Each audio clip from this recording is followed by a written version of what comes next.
life.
All right, everyone, we are live and we will be starting in about 5 minutes.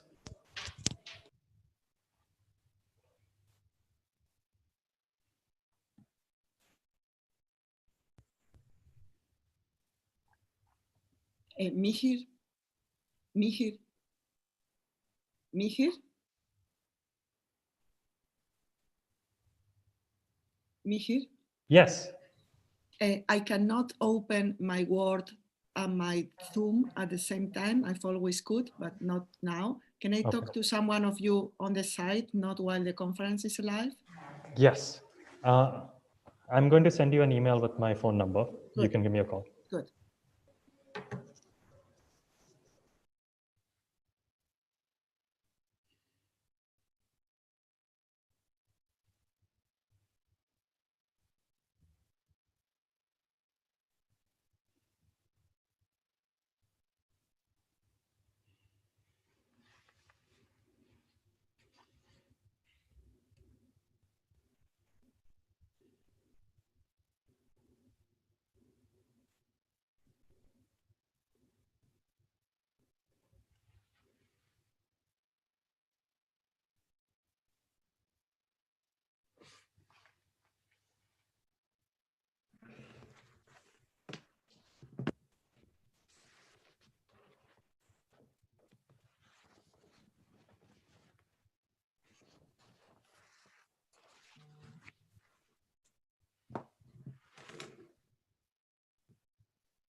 So it's 1 o'clock, and welcome to all of you to the pre-meeting for the Collaborating Center for Values-Based Practice conference, coming to you live, as it were, from St. Catherine's College in Oxford. Next slide, please. So welcome to all of you. I'm delighted that we've been able to host this. We had planned this as a in-person conference, but of course events have overtaken, and we thought it important to go ahead with some form of meeting, albeit remotely for the vast majority of us. Next slide, please. So I thought maybe it was worth just thinking about how did it start, and in fact it started by me purely serendipitously being put next to Bill at a dinner at St. Catherine's College, and this is the quad in the college which many of you have visited, and we just happened to be chatting after dinner and said, oh, you know, what do you do, Bill? And Bill told me a bit about it, and I thought about it at the time thinking, well, Bill, you know, this is stuff that we do every day.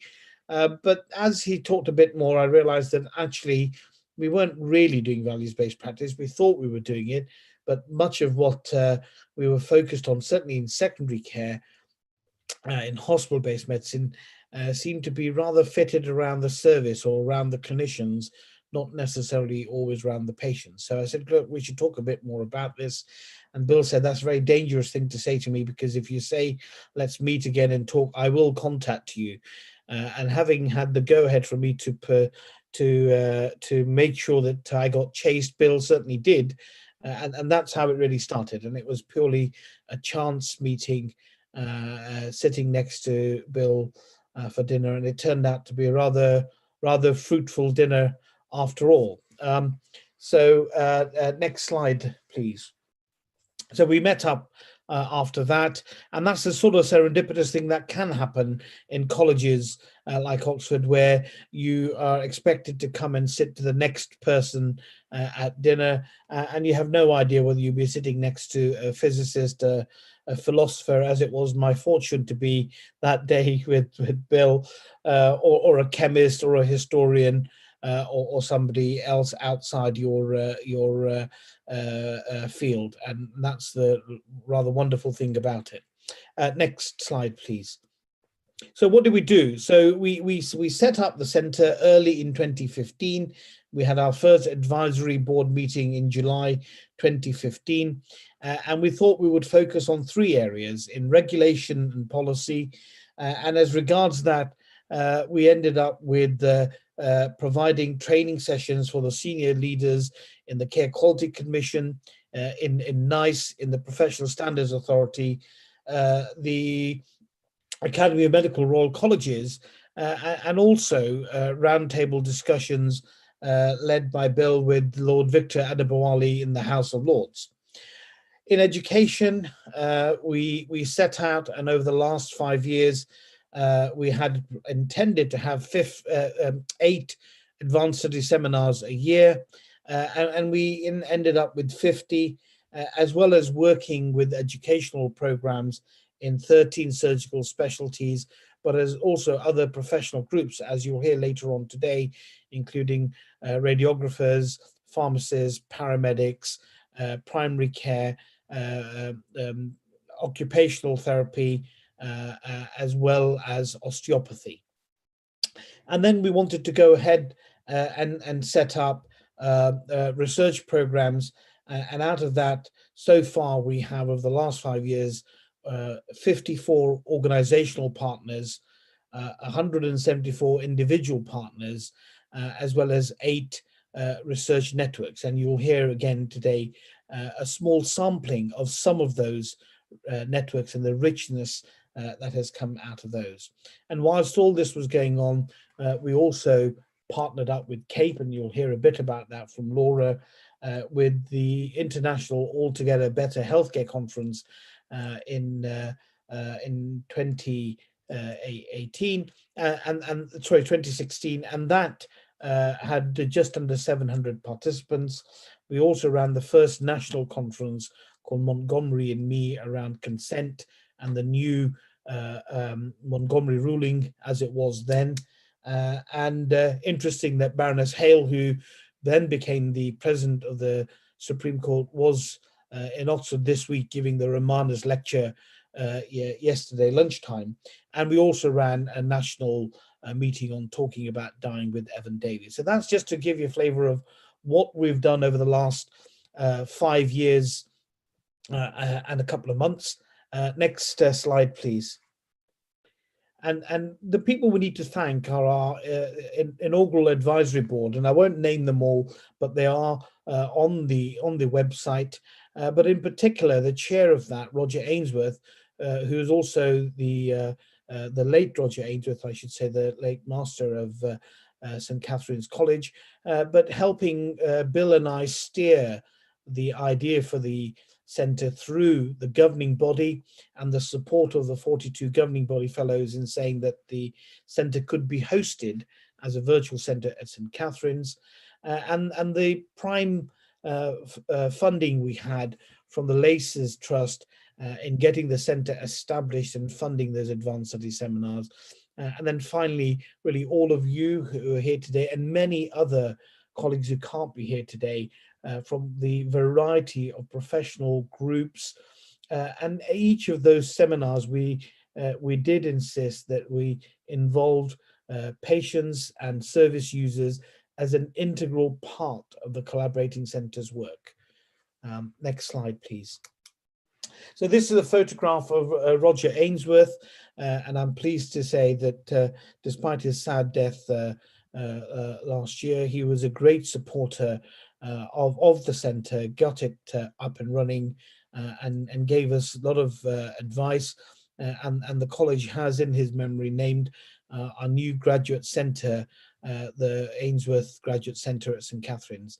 And I hope that when COVID settles down, that those of you on this meeting will be able to come and visit and look at that. Next slide, please. So I just wanted to use this opportunity to also thank Bill Fulford for one, sitting next to me at dinner, talking to me, and then pursuing things in making this a reality and the centre work. So Bill, I want to hand over to you as the current director of the Collaborating Centre. So thank you very much, Ashok, for your very kind words. I'd like to thank Ashok in return because, as Ashok knows, one of my many failings was that I failed as a surgeon. And so it's been particularly exciting for me that so much of this work has been picked up through Ashok's program in surgery, and Ashok is a vascular surgeon and in the Nuffield Department of Surgery here. It's been a great, very exciting for all of us that the work is being carried forward in that area of medicine. My background, of course, is in psychiatry rather than surgery. So we've really spanned, and we're going to hear, as Ashok said, a sample later on from people across a number of medical and paramedical disciplines. And it's that collegiality of the whole program, I think, that has really made it effective. So we come to our first session, and I'm going to chair this first session and then hand over to Ashok for the second session. Our first presentation is by Colin King, who is with us, and Anna Bergqvist. They have a joint presentation, but Colin is going to present and Anna will be available in the plenary session, and I will introduce them both before we get started. So Colin and I have worked together a lot longer than the Collaborating Centre has been around, I think for about 12 or 13 years now. And Colin has a very interesting background.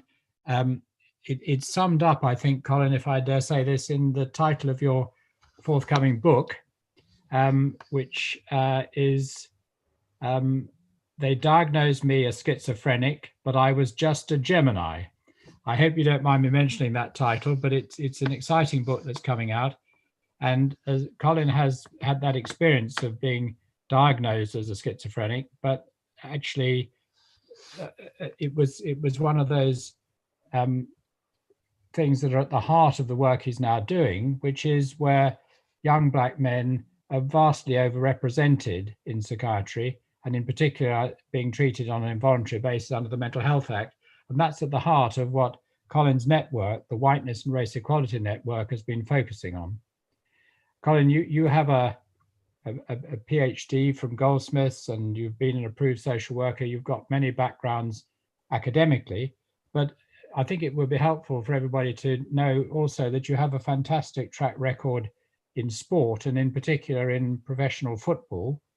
And Colin has been recognized for his work on racism in sport, which is obviously a very hot topic at the moment, both with an MBE and also as he's a member of the Football Association Hall of Fame. Now, this is a very high distinction, and Colin, it's fantastic you've got that recognition for the work you've done in sport. And one of our colleagues, Michael Bennett, is the welfare officer at the Football Association, and Michael is also a member of the network, but won't be speaking today. So Colin, great that you're here with us today. And Colin has been, among many other things, the Whiteness and Race Equality Network has been working closely with our Theory Network, which is led by Anna Bergqvist, who's also being represented by Colin in this particular session. But Anna Bergqvist is a professor of philosophy who specializes in what's sometimes called meta-ethics, so the theory of values. This is very different from ethics. This is about the logic and theory of values. So Anna, with a background in pretty abstract philosophy, it's been fantastic that you've brought all those skills and background into the center. And Anna, as I said, leads the Theory Network, which is one of our founder networks. Anna's worked in philosophy for most of her life and has come into the area of psychiatric practice, in particular mental health practice, as a philosopher in the last 3 or 4 years. And Anna, you've brought already a tremendous energy and revitalization to the whole field of philosophy and psychiatry. Anna is secretary of the World Psychiatric Association section for philosophy and humanities, and also on as a non-psychiatrist, a member of the committee of the Royal College of Psychiatrists Philosophy Special Interest Group. So Anna, it's great that you're here with us today, and thank you for all your wonderful contributions. And I'm going to hand over to Colin now to present some of the work that you and Colin have been doing through your 2 networks. Colin, thank you. Well, thank you very much, Bill, for that exciting introduction that clearly represented me, particularly the MBE. I feel like I'm sellout now, part of the empire. If we can go to the first slide. So what I really just want to illustrate today in the 5 minutes I've got is that I've entered a really powerful emotional network. In the background, there should be the music of Bob Marley talking about mental slavery. The challenge for us is how do we work across colour lines to empower communities for better outcome in addressing race equality? And I want to call myself a lived experience clinician. I don't see myself as a survivor. I change people's cognitive processes for better outcomes. And that's where we come through this second person activism. Can I go to the next slide, please? And so one of the things that we have in a challenge is how do we address what the past has informed what we do now? And we call this the pre-production stage, where a particular type of philosophy and psychiatry emerges that demonizes heritage of Black people. And in this, we've got pictures of Cartwright, Fanon, Du Bois. And what we're trying to say is our ultimate challenge is how can we work together across these historic lines for better outcome for psychiatry, science, research, and particularly those people most affected in the mental health system. Next slide, please. And here I've got a really painful picture here about pre-production from Cartwright the Slave to what happened during the summer. You can see the symbolic relationship. But we want to move beyond our mission about working across the line to challenge theories and models that are leading to certain outcomes which are not enabling us to actually challenge the lived ontological experiences of people with lived experience and give them parity with medical psychiatry and really engage in what I begin to feel is a civil rights model about Black lives. And there we go at the end about working across the colour line is vitally important. That's been the function of the network. And I think it's epitomized in those pictures and mission statements. Let's go to the next one, please.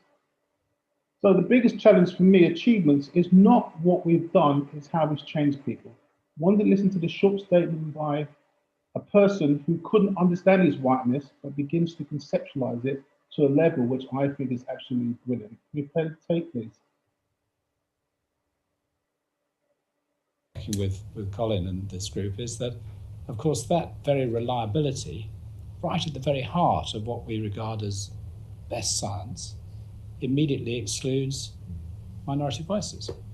And if the system is predominantly white, that means it immediately excludes black voices. Yeah. So the very reliability, it's not so much that, so if white supremacy actually is embodied in the very theoretical basis on which we're trying to change things. Now, I hasten to add, the reason why I hang in with this group and working with Colin despite my ignorance and continuing difficulty of understanding what it's all about is because I think what Colin's brought to this whole discussion is something really quite novel. It is about inside, outside, and it's captured for me in the phrase getting beyond the colour bar. And of course, it doesn't mean literally the colour bar. What it means is getting beyond a black-white standoff, Jewish, Aryan standoff, whatever those tribal standoffs. Next slide, please.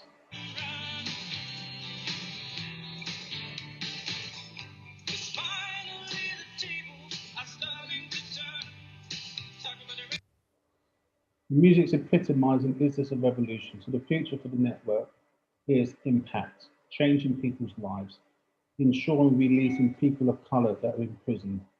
Can we emancipate people from what Marley was saying in that powerful narrative, psychological and diagnostic models of racism? Do we have to dismantle a system where we are commercialising the black body into a new type of economic slavery? But lastly, this is the positive thing I really want to address today. Campaigning workshops that change the way we work together, but also looking at backstage whiteness. How can we work with consultants? And we really want to actually encourage people to do that. Next slide, this is the last slide. Just want to say to people, it's been a tearful, painful, harassing, intimidating to expose yourselves. And through that exposure, you find out who you really are in addressing race equality. Beyond the values, beyond the title, beyond the clinical title, this is crucial. I hope you've enjoyed it. That's the end of my presentation. Thank you very much, Colin. Now I'm afraid I did warn Ashok and me here that I'm the world's worst when it comes to jinxing technology. Colin, we're trying to see if there are any questions. And the system for bringing up the questions isn't working. So we may have to just move on if that's okay. Fantastic, yeah. Just to say to everybody, we will have a plenary at the end of the session. I see that Anna has put something up in chat, but so Anna will be with us as well as Colin when we get to the end of this session for the plenary that is coming up. So Colin, with your permission, we'll move on to the next session, which is with Laura Chalmers, who is, Laura, dare I say, you're relatively new to the centre, but I think you've been working through one of the other networks, the Interprofessional Education, Values-Based Interprofessional Education Network, that until recently was led by Richard Gray. And Richard is handing over to Laura, and Laura, we're delighted and very pleased that you're able to join us today. So Laura is the director of the Centre for Collaborative and Interprofessional Practice at one of the Aberdeen universities, Robert Gordon University. She has a background very much as a person-centered practitioner, critical care nursing, and very much committed to the whole process of collaborative interprofessional working. Laura, let me hand over to you, and we're looking forward to your presentation about where the future of the Interprofessional Education Network may be going over the next 5 years. Thank you. Laura. Hi, lovely. Thank you very much. Thanks for that, Bill. Can I just check that everybody can hear me? Is that okay? You're coming through well, at least to me, Laura. That's great. Okay. Thank you. Could I have the next slide, please? So the network really was born, as Ashok mentioned right at the beginning, from the Altogether Better Health Conference in 2016 that was hosted in Oxford. And the conference was really hosted by CAPE, which is the Centre for the Advancement of Interprofessional Education, which is a UK-based charity think tank full of professionals and academics who have worked interprofessionally for many years and are building the cause and making a case for the widespread dissemination of interprofessional practice. And that's really when I came across an amazing, quite career-changing workshop led by Bill and Ashok around values-based practice. And I thoroughly enjoyed it. I had, as usual, an awful lot to say, far too much to say. And Ashok and Bill approached me to find out a little bit more about it. So from that very early work in that conference, it became very clear that there was, or it became clear to some of the evangelists of it, that interprofessional education and values-based practice could be interlinked and were relevant to one another. So the network was really born from that, with Richard Gray taking it forward. And the first inaugural meeting really was in 2017 on the back of that international conference. 35 different countries represented at the conference, with a really broad interest in interprofessional education and values-based practice. So an inaugural workshop developed the network, and the following year we all came together at St. Catherine's to really explore it. And one of the really interesting parts of this, and I think why I find it so fascinating, is that there is a little bit of an uphill battle with this, in that there is an understanding or a belief that values-based practice is implicit within interprofessionalism and interprofessional practice. And what I believe, and many of the other evangelists of this work believe, is that it needs to become explicit. And that is a very clear drive of the network, to take it much more into the consciousness and the understanding with practitioners. And our third one last year was around the Fourth Industrial Revolution, which sounds a little bit off-piste, but actually it was looking at augmented reality working, the way we have to work differently for a Fourth Industrial Revolution, and not lose sight of what values mean to patients, practitioners, and partners in care.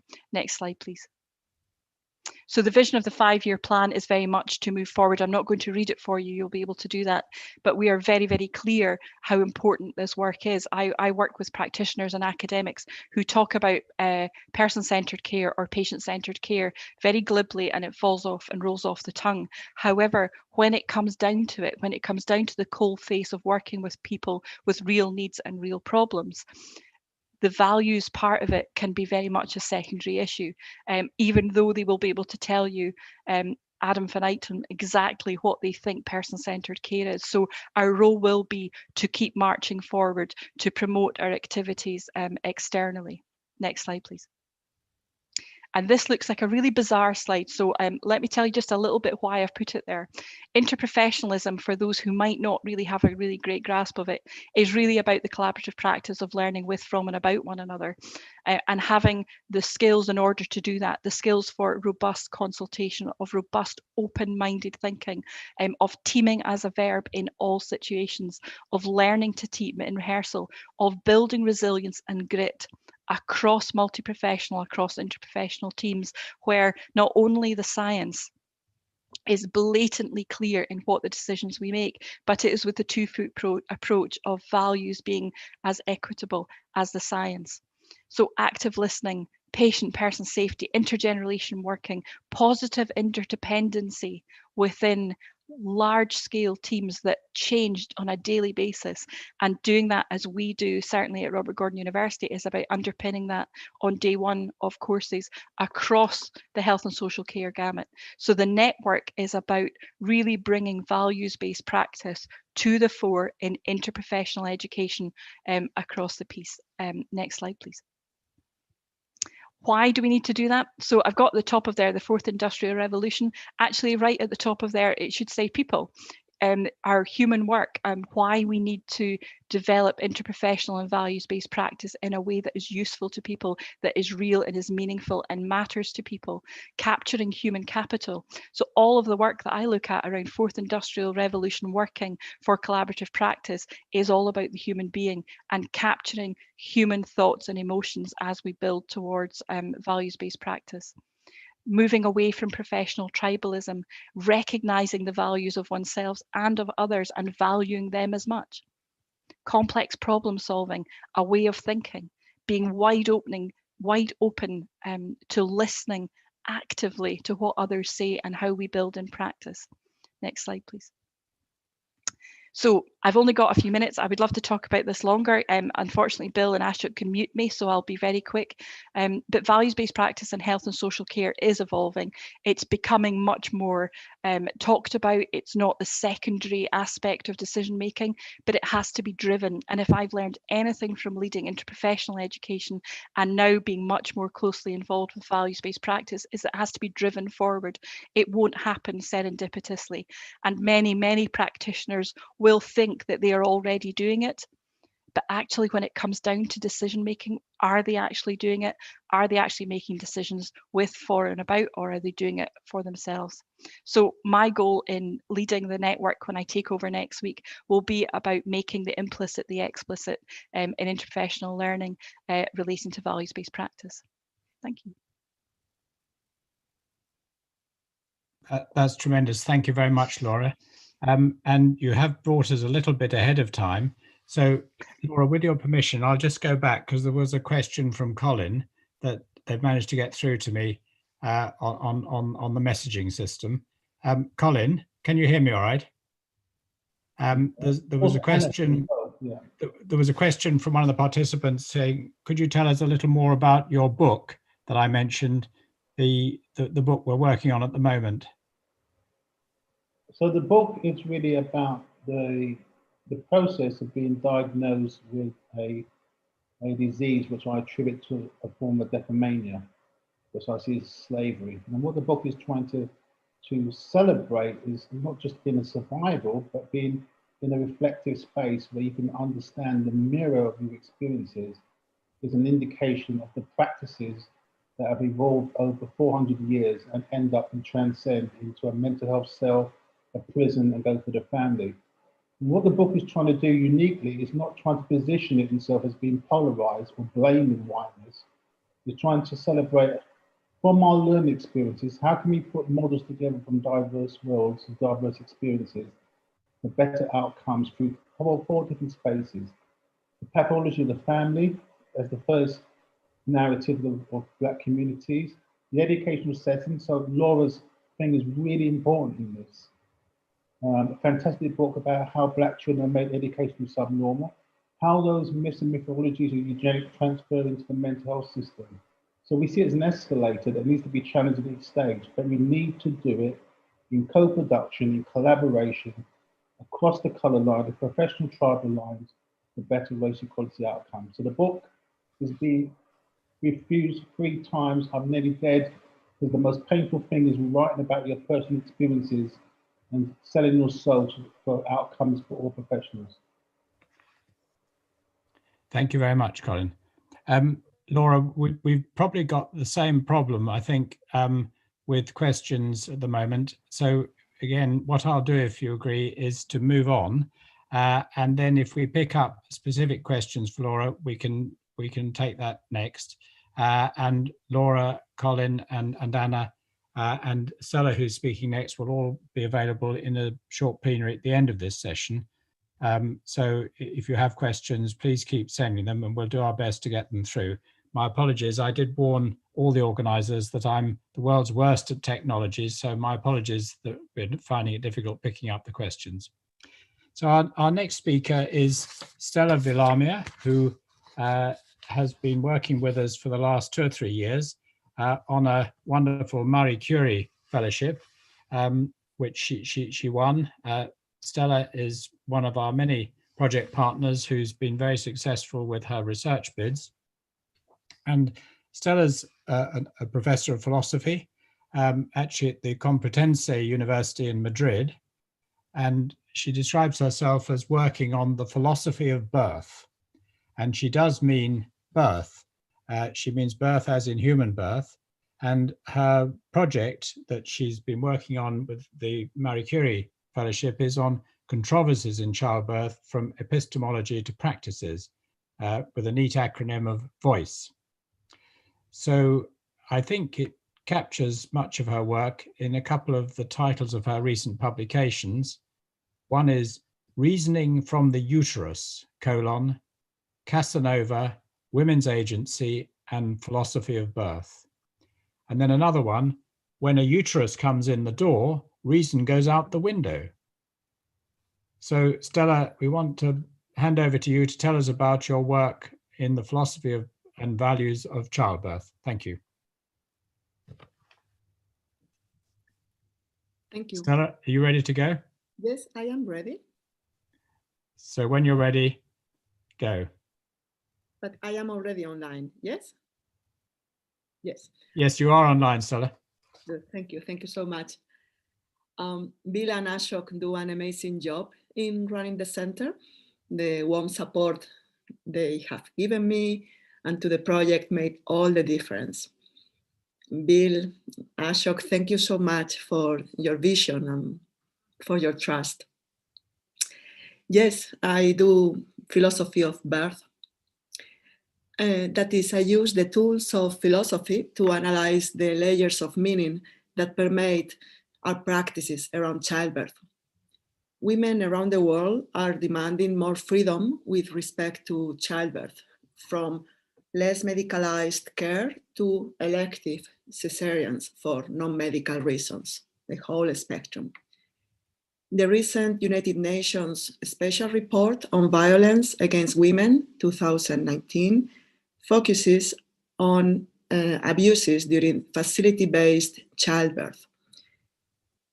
Can we go one slide back, please? We are still in the first one. Thank you so much. The UN report reveals that mistreatment and violence against women in childbirth happen around the world and affect women across all socioeconomic levels. At the heart of international and national documents is the need for a call to arms for women-centered care and values-based practice, not only in order to improve the safety of women and babies as patients, but also to improve their well-being and experience as users of health services. However, this process of change has reached a certain impasse because it operates under a medical model that does not pay attention to how women view rationality, autonomy, and agency during childbirth. Insofar as these notions are central to what counts as being human, this debate is of profound philosophical import. My approach to philosophy of birth seeks to break down the silos that have existed historically between women's health and philosophical thinking. So today I would like to present one example of my kind of approach, unveiling the stereotype, capacity and autonomy during labor. Or should I better say it as a question? Capacity and autonomy during labor? Next slide, please. Within maternity care, there is a fundamental problem, which is that while everybody is clear that choice, women's autonomy and agency are fundamental in theory and the law, in practice, this is often, if not regularly, not enacted. Women's experience speaks to an uncomfortable truth, namely that autonomy in decision-making about their body and health during labor is far from commonplace. So while pregnant women and women in labor are autonomous and in full capacity citizens according to the law, they are not always considered as such in clinical practice. I'm interested in exploring what the tension between the law and the practice exactly is. Of course, we can always mention time, money, service pressures as reasons. They should play their part. But philosophy can help us acknowledge that the obstacles to enhance capacity and autonomy during labor lie also yet at another layer that is not structural but conceptual, for it has to do with our notions of what capacity and autonomy are. Next slide, please. Consciously or unconsciously, professionals do not always engage in true shared decision-making with women during labor because they take them to be obviously not in full capacity.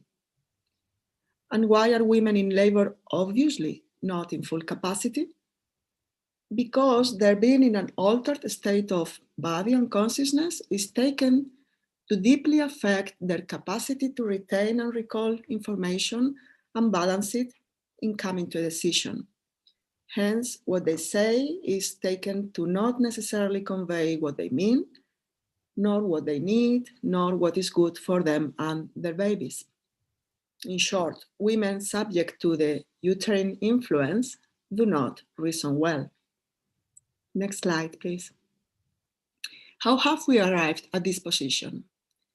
Stereotypes can play themselves out in the unconscious bias we all share concerning women in labor as irrational.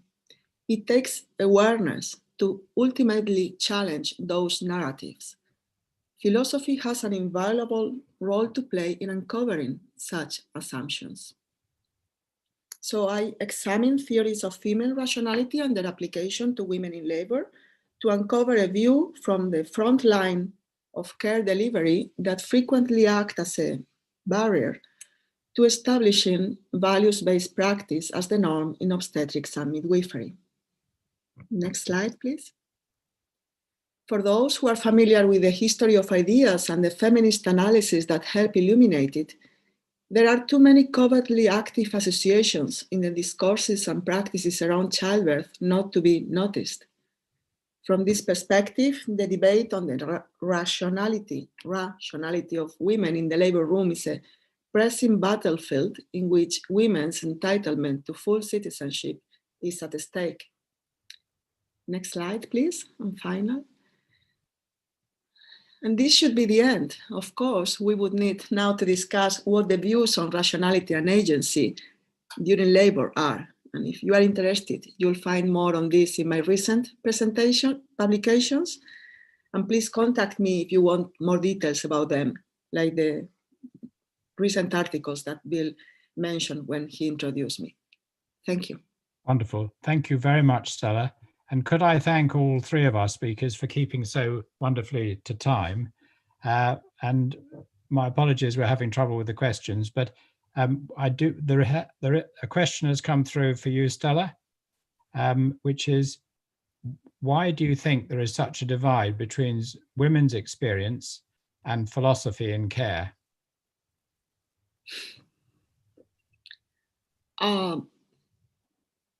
The first answer that comes to my mind, and probably is the most seriously,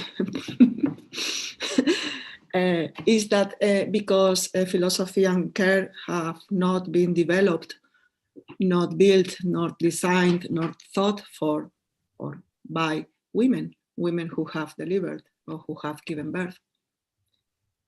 And once things start being in motion, it's difficult to stop them unless there is enough of a momentum or enough of a strength or enough of analysis to start moving things towards different directions. So it's a matter of just there is inertia in the system? If the question is why women's experiences are not infusing philosophy and care, then the answer is not just inertia or momentum. The answer is why did this happen? Because it's been going on like this since ever.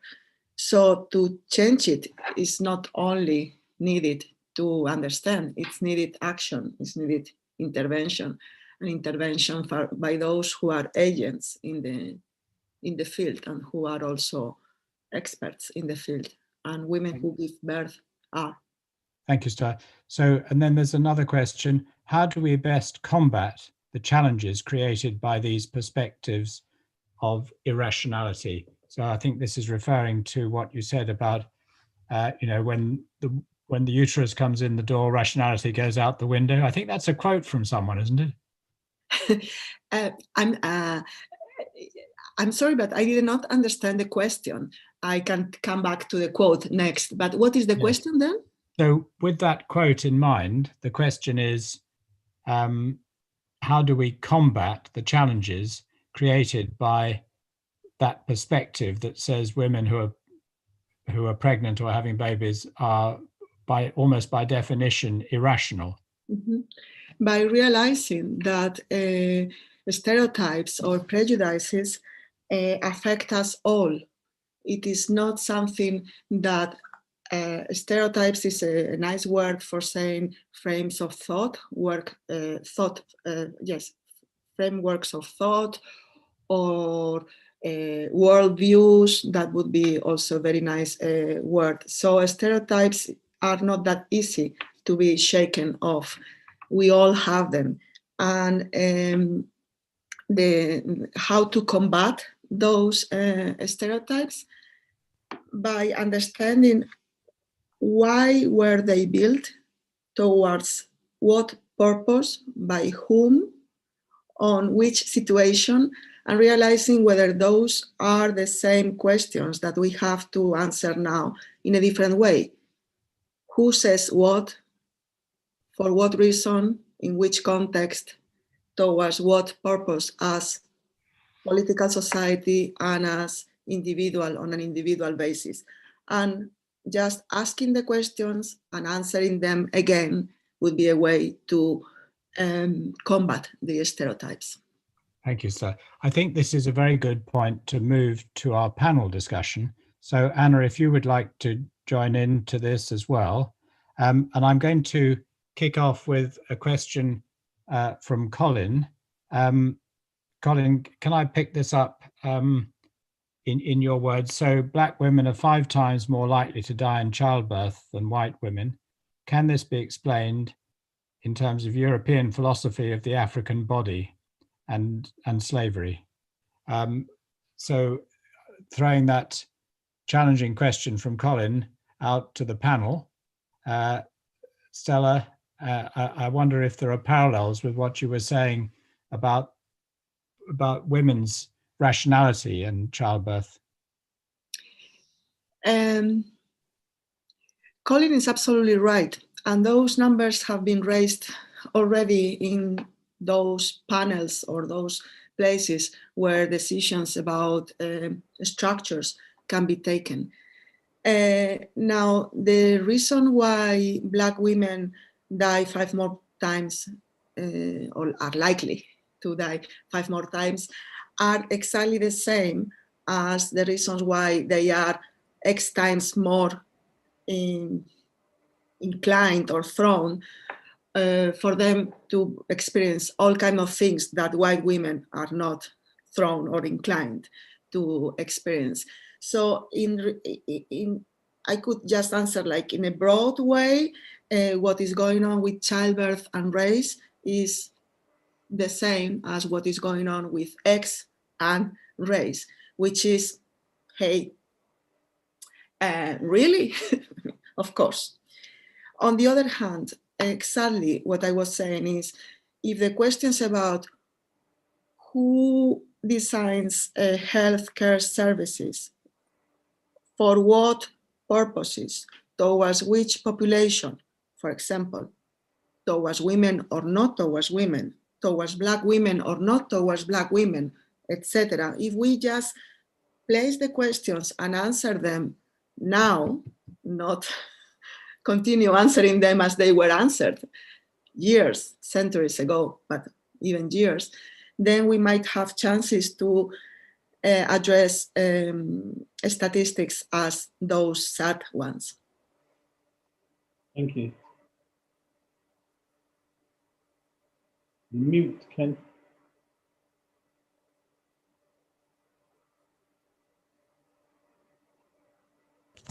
Ken, you're muted. Can you unmute you? Sorry, Bill, you're muted. Can you unmute yourself, please? Yeah, apologies, everybody. I forgot to unmute. I was going to ask Colin to respond, but also Colin to pick up a question from Guilherme Mezas, who will be speaking later to us from Brazil, asking you to develop a bit more the way in which you see the influence of European philosophy on the conception of the African body as a slave body. Yeah, I think if you look at some of the people that we hold in high esteem, they had very eugenic, one-dimensional pathological views of the black body. And I'll start here with the leading psychiatrist and psychologist, would be Cartwright, 1865, and his notion of declomania, in which he constructs slaves as having no brain cells, lack of emotional operating physicality. And you can see this transferring through our educational system. A book written by How the Black Child Has Made Education Subnormal is a fantastic indictment about how we construct black intelligence from eugenic theories. It transfers into sport, about the acceleration of the black body and the stacking theory that Michael talks about as well. And I think it transfers into our diagnostic framework about fear of the body, dangerousness about being around blackness as well. I think the challenge, Bill, for me, is it the philosophy or is it the individual?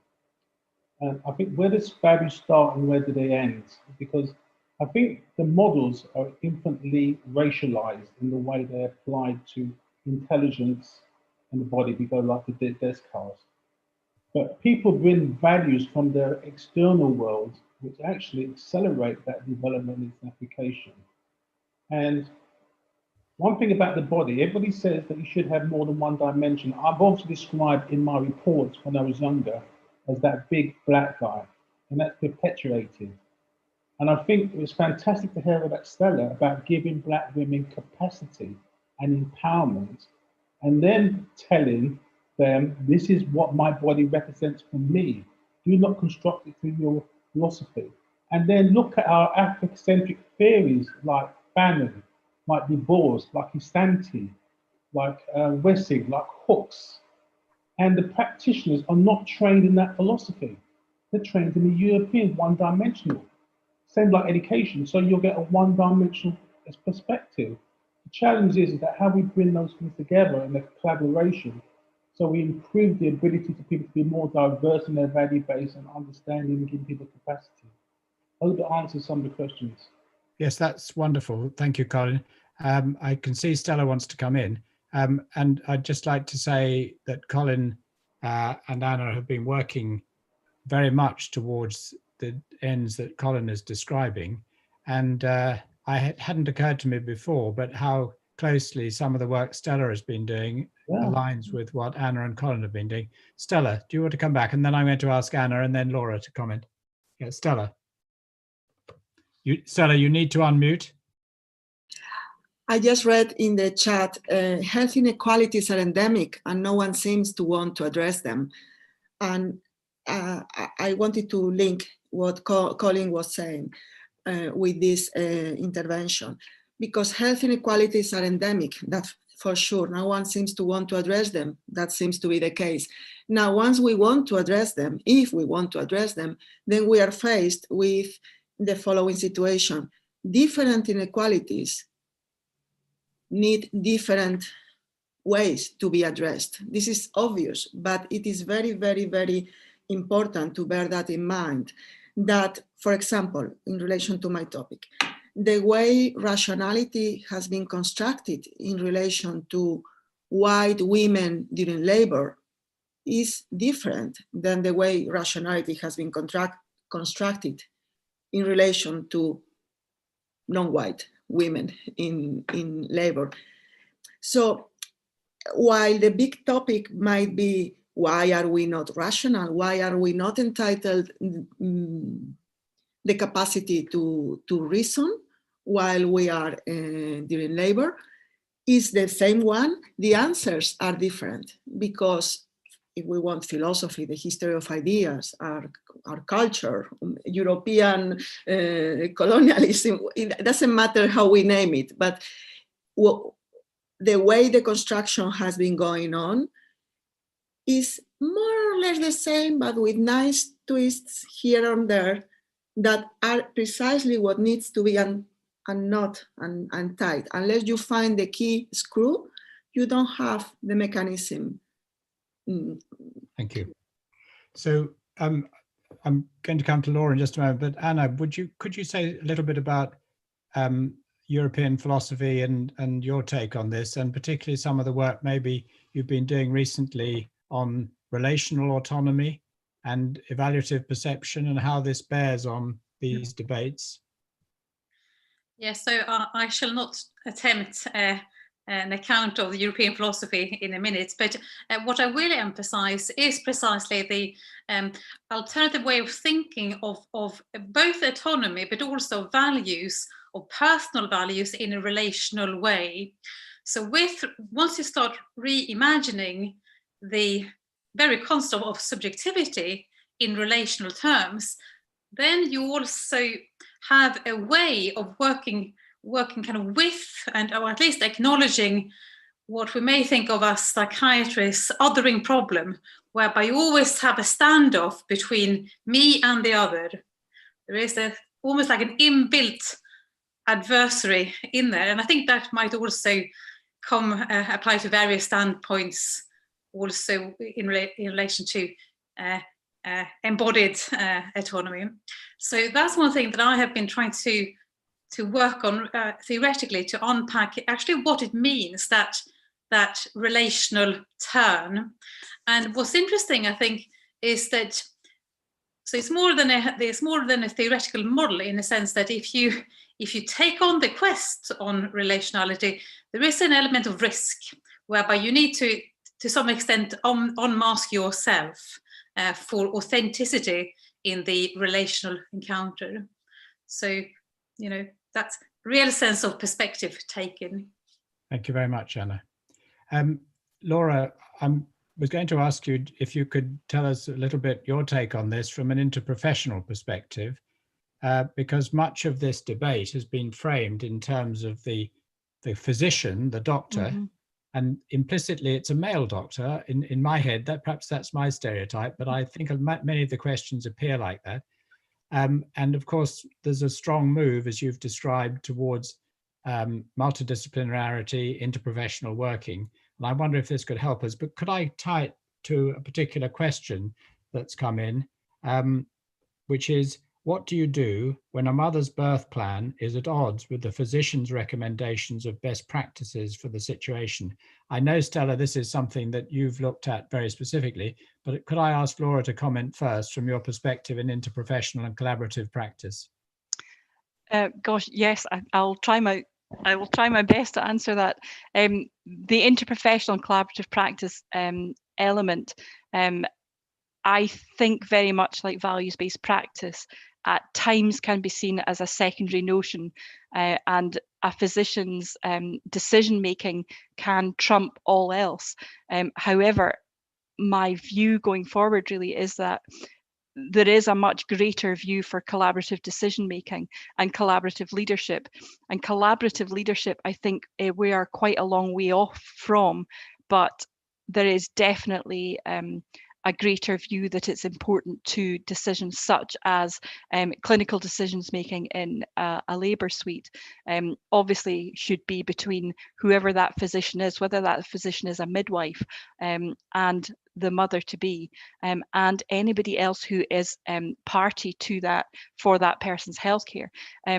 The interprofessional perspective for me is about robust consultation with a wide open mind and not protecting your own tribe. And sometimes that can get in the way of making good collaborative decisions. However, good interprofessional education from an undergraduate perspective, and it being very much party to all health and social care undergraduate curriculums, I think is making a difference, because the need to collaborate and to be interdependent is becoming much more relevant and much more obvious. Thank you. I'm going to give Colin the last word in a moment, but Stella, I know your project at one stage was about controversies and consensus, wasn't it? So did you get very far with how you resolve the controversies?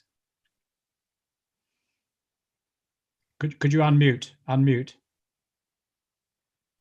if I take the example that you just gave in your question, the question that Laura was addressing, what happens with the perceived controversy, when the controversy is a perceived tension between the women choice, decision, inclination, preference, and the physician's view of the situation, including mother and baby's safety. What happens when there is a controversy there, when there doesn't seem to be the same views going on? And my first way to answer would not be exactly the same way as Laura was answering, in the following. As far as I know, the law entitles the decision to the patient or to the woman, not to a collaborative. I mean, the process of taking the decision is collaborative, but the decision is to be done by the woman. So the question is, first, who says there is a controversy? Who says there is a tension?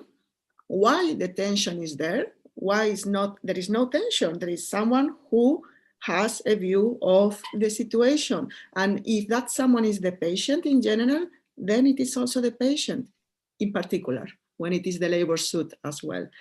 I don't know if I have time to go into this longer, but precisely one of the ways to just look at the things differently is that when we are given a controversy, we have first to just pause and say, is it really a controversy? And just to mention it as an example, the way the question was phrased can just be deleted as a controversy. There is no controversy if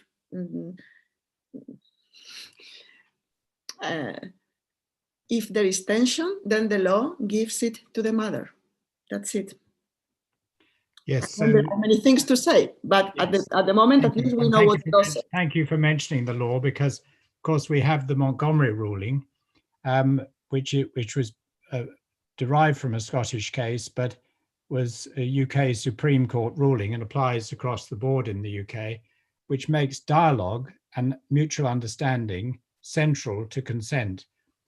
Colin, I think this is something that we've touched on with the work we've been doing, but I wanted just to bring this back to you with a question that there are a number of other questions. Apologies to those that we haven't been able to bring in, but really a comment as well as a question from one of our participants who says there might be a number of reasons why Black women die more often in childbirth, including health, economic and social inequalities, lack of understanding about diversity and difference within the system, cultural and religious differences, prejudice, lack of knowledge and information, unconscious bias, lack of trust, and various manifestations of outright racism.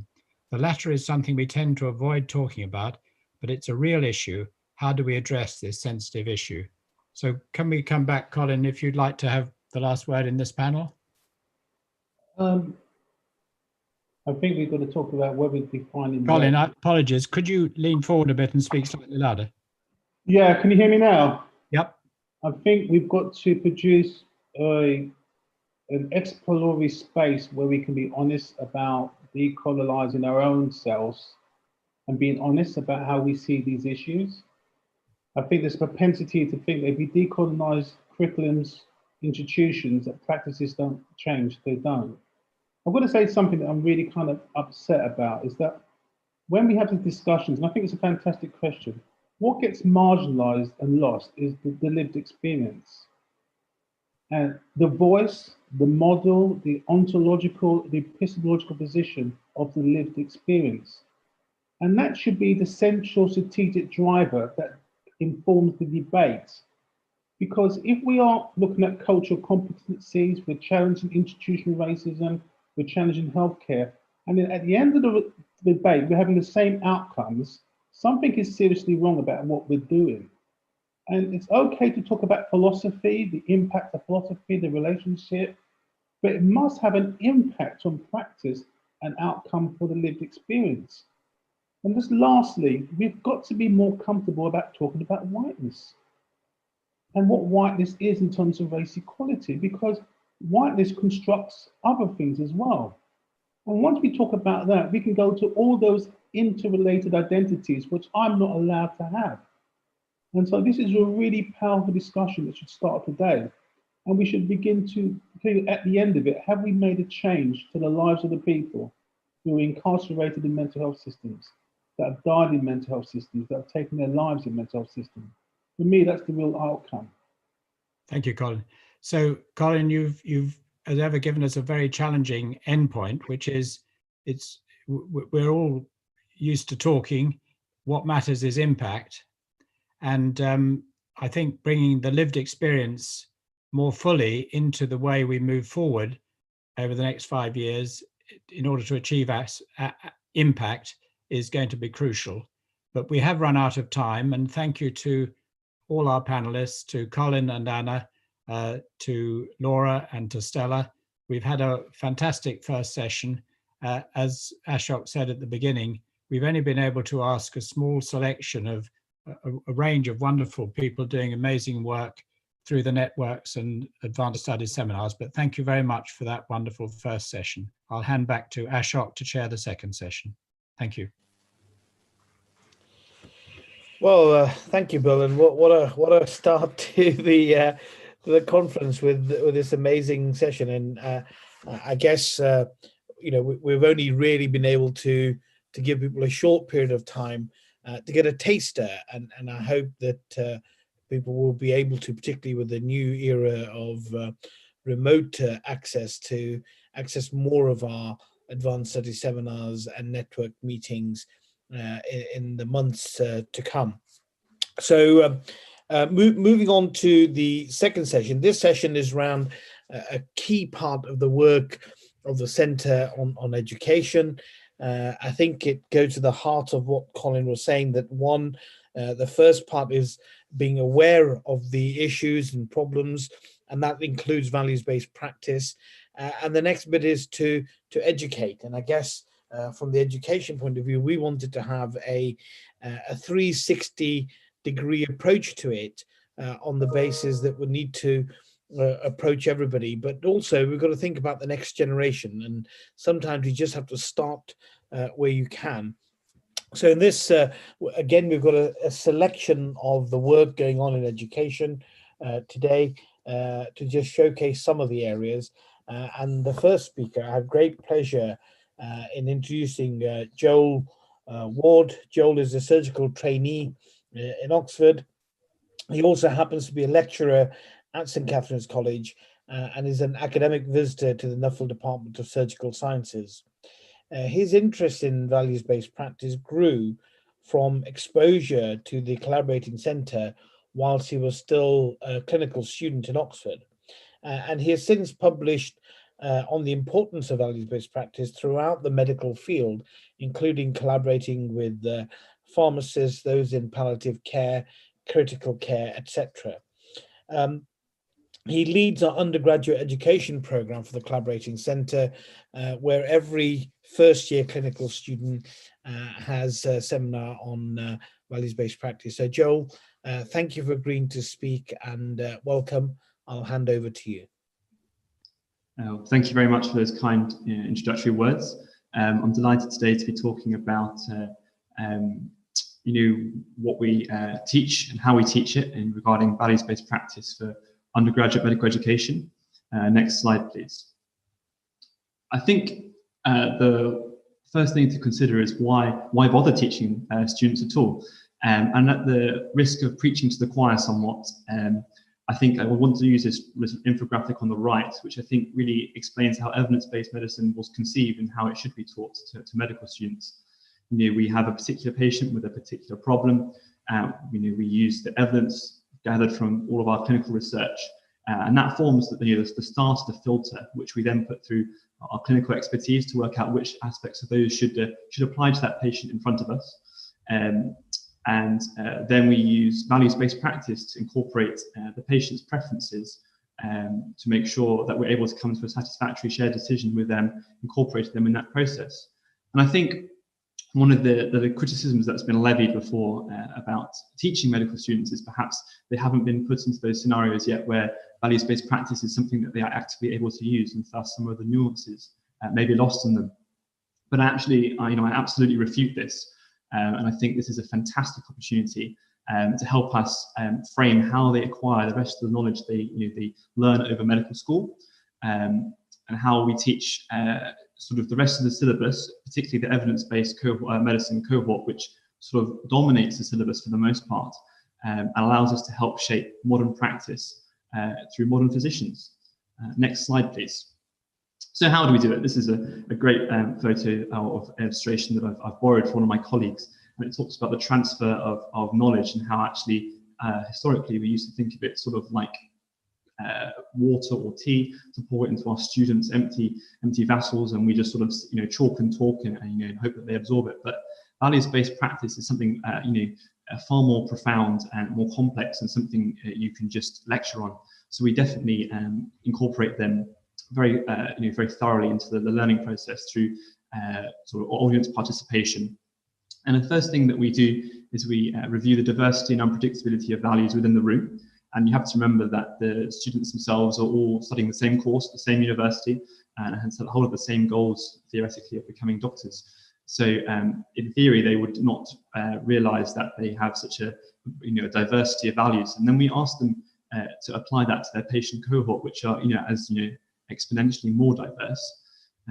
We relate it to clinical examples, and we have a group discussion for each one, and they tend to enjoy that bit. And then we try and incorporate the tutor's practice into it. So, for example, as a surgical trainee, I certainly do a bit better with the examples in the surgical field, but we do try our best in other spheres as well. And I think, moving back to that very top point, is at the moment, undergraduate program is currently embedded in the Oxford syllabus in a couple of points, which I'll reference later, but it's definitely something we're looking to expand. Next slide, please. So the next thing to think about is, what do they think about it? And it's important to differentiate between the content we deliver and how we deliver it. As I mentioned, it's very important that we deliver it in a way which is heavy audience participation, and we do our best to refine, and manage to improve year on year, I hope. But the content itself is something which I find usually depends on the students themselves and their ability to abstract and empathize, because there's maybe scenarios they haven't yet come across, particularly in their first year of clinical practice when it's first taught to them as part of their surgical modules. I find that students who have been patients themselves are often far more sympathetic and understanding, and tend to engage with it a lot better than those perhaps who haven't been exposed to it. And we do our best to repeat key aspects, through various parts of the sessions, to try and stop that infographic on the right of mixed messages. And as I mentioned before, they do tend to really get into the clinical examples, and I definitely think there's a real utility in using those to structure the sessions. Next slide, please. So where do we go from here? It's been a fantastic first 4 years. We've embedded it in several parts of the syllabus. As mentioned, the surgical aspects have been very successful, and we've thus expanded it into professionalism, where it's in line with the GMC guidance, which the collaborating centre sort of helps with, and also end-of-life care, which is something which we've published on as a centre as well. Our ambition is to offer it to other medical schools in the UK at an undergraduate or postgraduate level, and indeed it's already taught in a variety of other faculties, so Nairobi University to surgical trainees of all levels, Singapore University across all manner of courses, with faculty at Leicester, and it's offered as part of a digital health master's at Warwick University already. Next slide, please. So in conclusion, I think values-based practice is a sort of an inspirational point for a lot of our students that we give it to, and indeed that's how I've been interested in it, and how some of our other students have come to get involved in the centre as part of these undergraduate modules. It's really important, particularly in surgery, for consent, as others have alluded to already with that Montgomery ruling, and something they really should and must understand before they leave medical school. And I think the most important take-home message is it really combines humanity as well as evidence-based medicine to solve issues for a specific patient, which is the essence of modern clinical practice. Next slide, please. So any questions, I'm more than happy to take them. And if you'd be interested in having a discussion about how we can incorporate and teach in your local faculty, your local medical school, we'd be more than happy to have discussions. Thank you very much. Thank you, Joel. I hope you can hear me. There are no questions in the chat, but maybe I could start, Joel, by saying that.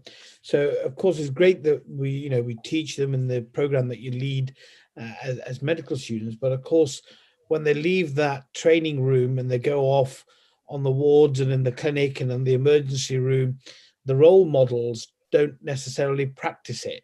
So how do we get the students to think that what you're showing them and demonstrating them is a better form of practice than maybe something they might observe in the clinical areas?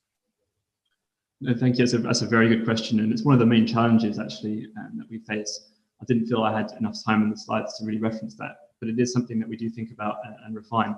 I think part of our teaching model revolves around explaining how things can be done. And I think as part of it, we try and illustrate the importance of incorporating shared decision-making in particular and the patient's values into working out which options might be right, might be best. And we use a couple of examples to do that. I won't bore you with them now, but actually the most important thing is once they recognize that actually what's right for one is not right for all, it becomes quite apparent to them and all of us indeed, such as myself, that actually we're doing it wrong or were doing it wrong historically. So I think the clinical examples and applying them to a variety of different patients really allows them to understand that actually you can have many reasonable treatment options, but they're not all reasonable for that particular person. Thank you. So what we'll do is we'll move on to the next speaker, and then Joel, if you could come back in for the panel discussion. I'm really delighted to introduce Professor Ruth Strudwick. She's an associate professor and the professional lead for radiography and interprofessional learning in the School of Health and Sports Sciences at the University of Suffolk. She's a diagnostic radiographer by background, and she completed her professional doctorate in 2011 entitled An Ethnographic Study of the Culture in a Diagnostic Imaging Department. Ruth currently teaches on several courses at the University of Suffolk. She's very interested in interprofessional working, clinical education, values-based practice, and work-based culture. And she'll probably tell you herself, she also runs was chair of the National Radiography Educators Group. And that's when we first came to meet her through Bill. And it's been amazing working with Ruth over the last 5 years. So Ruth, over to you, please. Thank you, Ashok. So as Ashok has said, I'm a radiographer by background. I wonder if you can just put the next slide up for me, please. Just to introduce myself. So I do work at the University of Suffolk, as Ashok has said, but also work with radiography educators nationally. And if you can just go to the next slide, I'll just give you a little bit of background of how I came to be involved in values-based practice. So I first heard Bill speak in 2015 at a study day that I was at and was inspired. It was interesting to hear how Ashok and Bill met one another and how it was serendipitous. And I would say the same thing about this.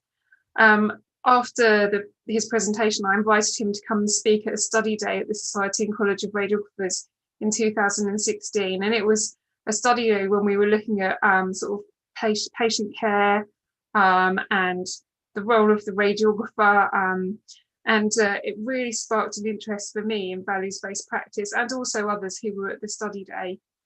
And so with Bill and Ashok's help, we ran a series of other study days for radiographers on VBP and really felt that actually we needed to do more than just study days. And so with a group of radiography educators, I looked at the original VBP training manual, and with these colleagues, we adapted it for use in radiography. And it was published in 2018. I'll come back to that in a moment. But since that time, I've been an invited speaker, run training events and study days since that time when we launched our manual.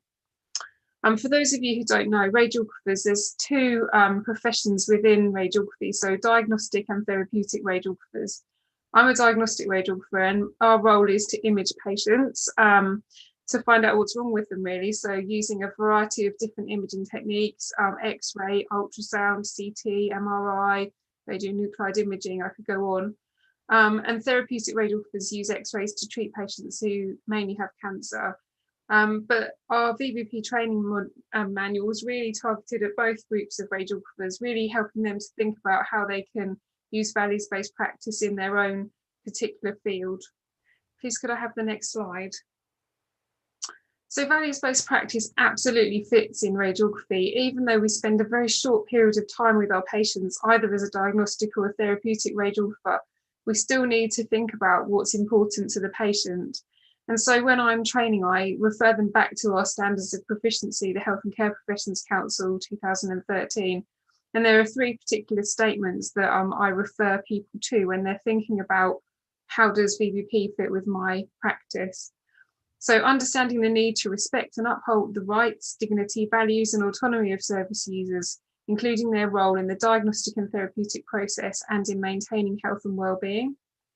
And then understanding the requirement to adapt practice to meet the needs of different groups and individuals. And then understanding the need to provide service users or people acting on their behalf with the information necessary to enable them to make informed decisions. So that's a key part of our training package, as well as obviously things that you're probably familiar with in terms of some of the exercises that we do with the participants, and then case studies. If you can move on to the next slide, please. So as I said, we collaborated as a group of radiography educators to adapt the original training manual for radiographers. And here's just a screenshot to show you what the training manual looks like. It's hosted on the Society and College of Radiographers website, and also on the Collaborating Centre's website as well, and can be used by any radiographer in a training setting. So we sat down and wrote some case studies from radiography, both diagnostic and therapeutic, based on real patients who each of us had come across. So we've got some case studies where there's really good practice in values-based practice, and also some case studies where you can see that the practitioner really wasn't considering what was important to the patient. And as I said, I've conducted a few study days and training sessions, but we've also put out a recommendation nationally that the training manual should be used within pre-registration training for all radiography students. The training that we've been undertaking has also been for qualified staff. So I've been out to imaging departments and therapeutic departments to teach radiographers and to do some short training sessions with them. And it's kind of a snowball effect. So once you've trained a few people and infused them, then they continue the work. With a colleague, I've also done a small piece of research, just comparing what patients want, what radiographers think that patients want, and what managers think that patients want, just to make a comparison there, because the key thing really is that we should never make assumptions, should we, about what our patients actually want. If you can go to the next slide, please. One of the things that we get thrown back at us when we're doing training on values-based practices, I haven't got time for this as a radiographer. I only spend a very short time with my patients, and there are always time pressures. However, I would always argue, and I always say as part of any presentation, time taken at the start of the interaction to get to know your patient and what is important to them is time saved in the long run. We should never make assumptions about what our patients want or need, or what is important to them. Thank you very much for listening. I'm happy to take some questions if you can move on. Thank you very much. Thank you, Ruth. And what's been fantastic working with you and the radiographers is that you've taken the project and you've run with it, and you've developed your own training manual and training faculty. So I just wanted to start by saying, how many trainers overall have you now trained to kind of spread the word, as it were? Well, that's a very good question, Ashok. I probably couldn't answer that in full. I know of, well, first of all, there were a team of us that wrote the manual. So all of us are enthused, and we're from all over the country. So I can only speak for who I myself have trained. But we've run 4 study days. So we had at least 10 people at each of those. And then obviously COVID hit. So we've kind of stopped in our tracks, I guess. But before lockdown happened, I had conducted 5 different study days at different places in the country as well. So I guess we're kind of snowballing across the profession. Right. And any other questions? I know there's some questions in the chat for Joel. I guess people might be just getting their questions ready for you, Ruth. So what we'll do is we'll move on to our third speaker in this session, and then we'll get all the 3 of you back for the panel Q&A. Thank you so much.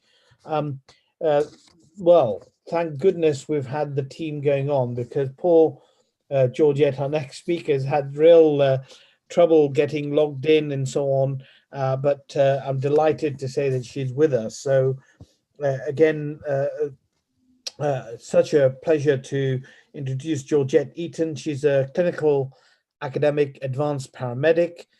She's the Director of Research on the Board of Trustees for the National College of Paramedics, and as well as leading the work to implement values-based practice into the paramedic undergraduate curriculum, Georgette is an NIHR doctoral research fellow in the Nuffield Department of Primary Healthcare Sciences in Oxford, and she's using realistic approaches to explain and understand how paramedics contribute to paramedic care and to patient care.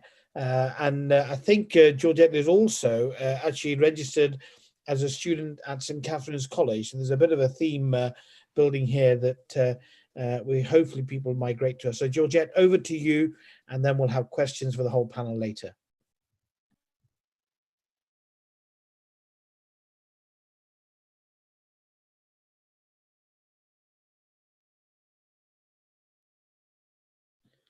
I can't hear Georgette. I don't know if others can. I can't hear Georgette either. Is she unmuted?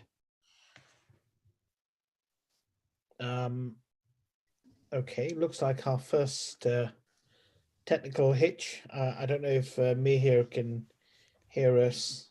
Yes, so I'm just working with Georgette to get her back on and to get her audio back working. Okay. And it seems like she's back on. Georgette?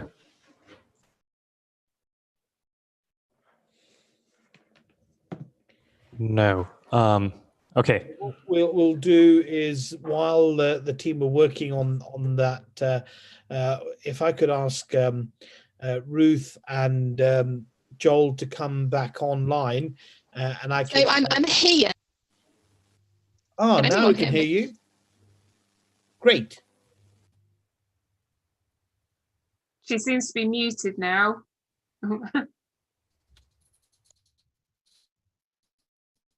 No, I'm here. I'm in the centre of London and really struggling with Wi-Fi and 4G bizarrely. So thank you for your invitation.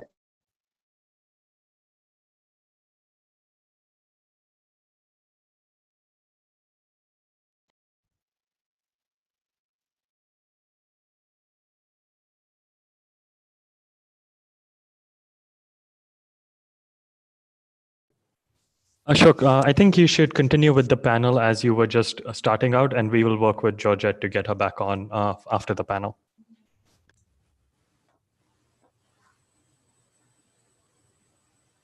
Sorry, yeah, we'll do that. Joel, if you wouldn't mind coming back on online, please. And if I can start with one of the questions to Joel, what do you find the most important aspect of teaching values-based practice to get students engaged and invested in the topic? Yeah, so that's probably the main challenge, isn't it? Trying to bring the esoteric and abstract to perhaps students who are quite fresh to clinical practice and haven't come across some of the scenarios. And I think as doctors or other medical healthcare professionals, we have the sort of the clinical examples where we remember those cases where we probably may not have may have guided someone or not helped someone to the optimal decision for them.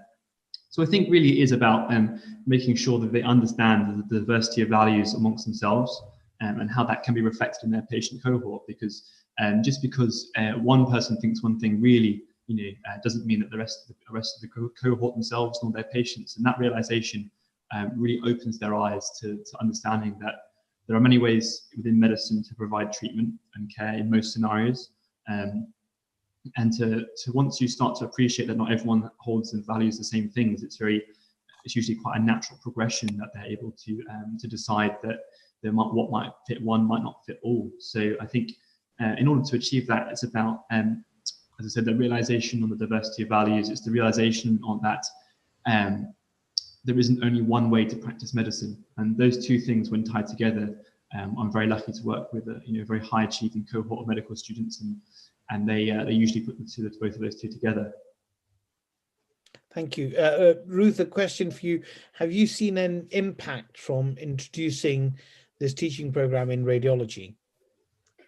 Yeah, I think as Joel just said, you need to start from a point of exploring your own values, which obviously your training manual does, in terms of your participants starting to think about where they're coming from and why they think about things in the way that they do, because it's only from that point that you can then understand that others might have a different perspective.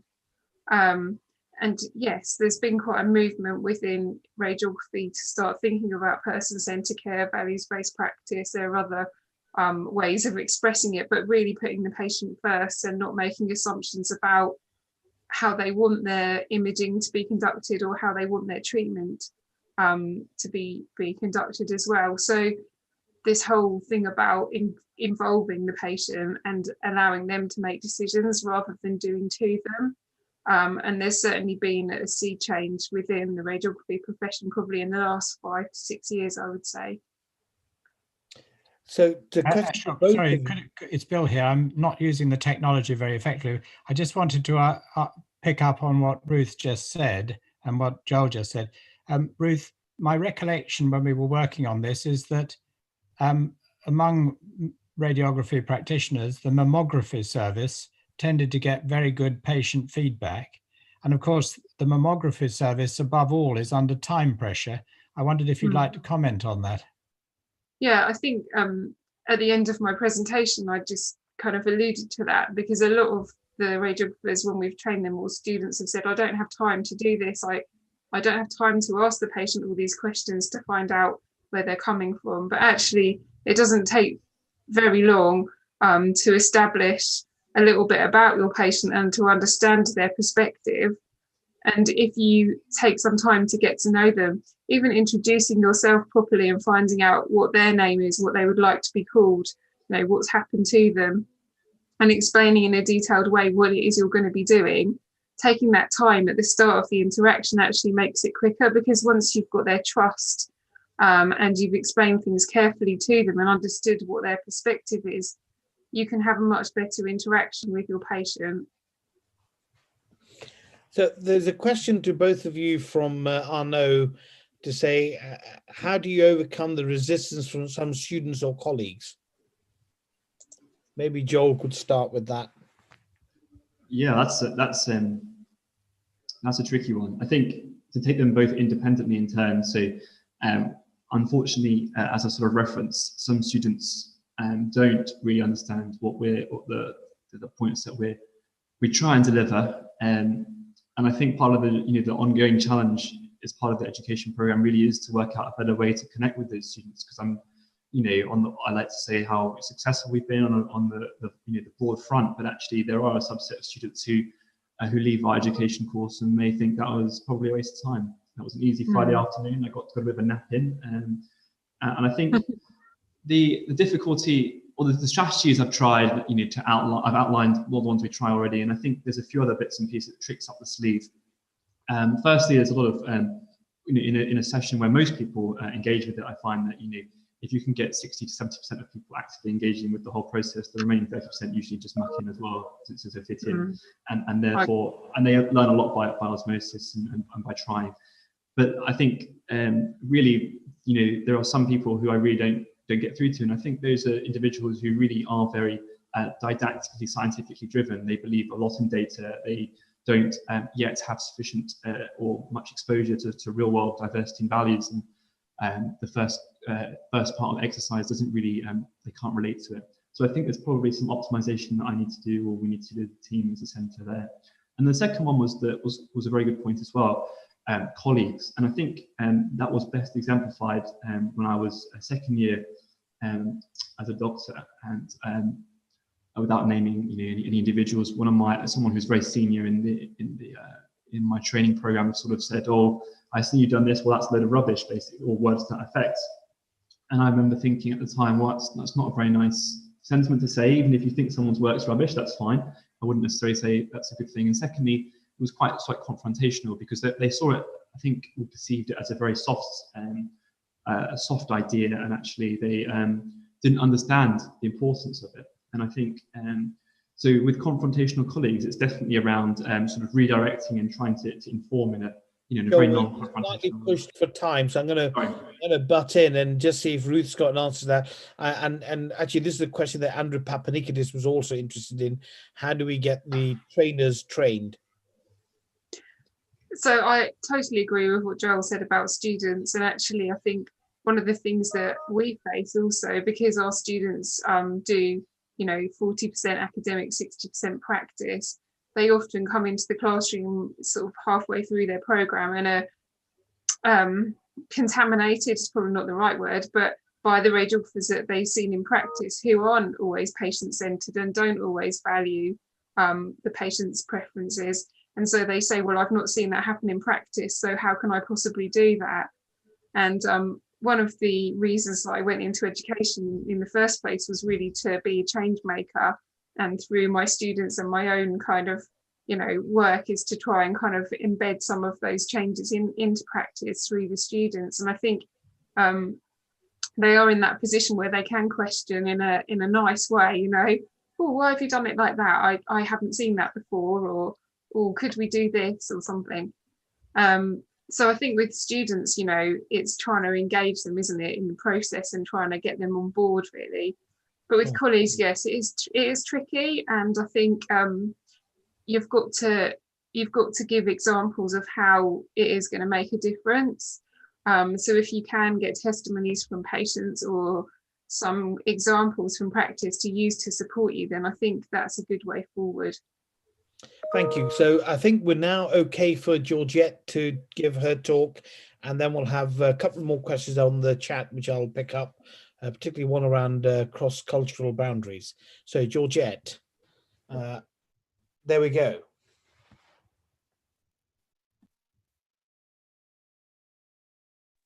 Can you tell me when to start? Ready when you are. Oh, great. Okay.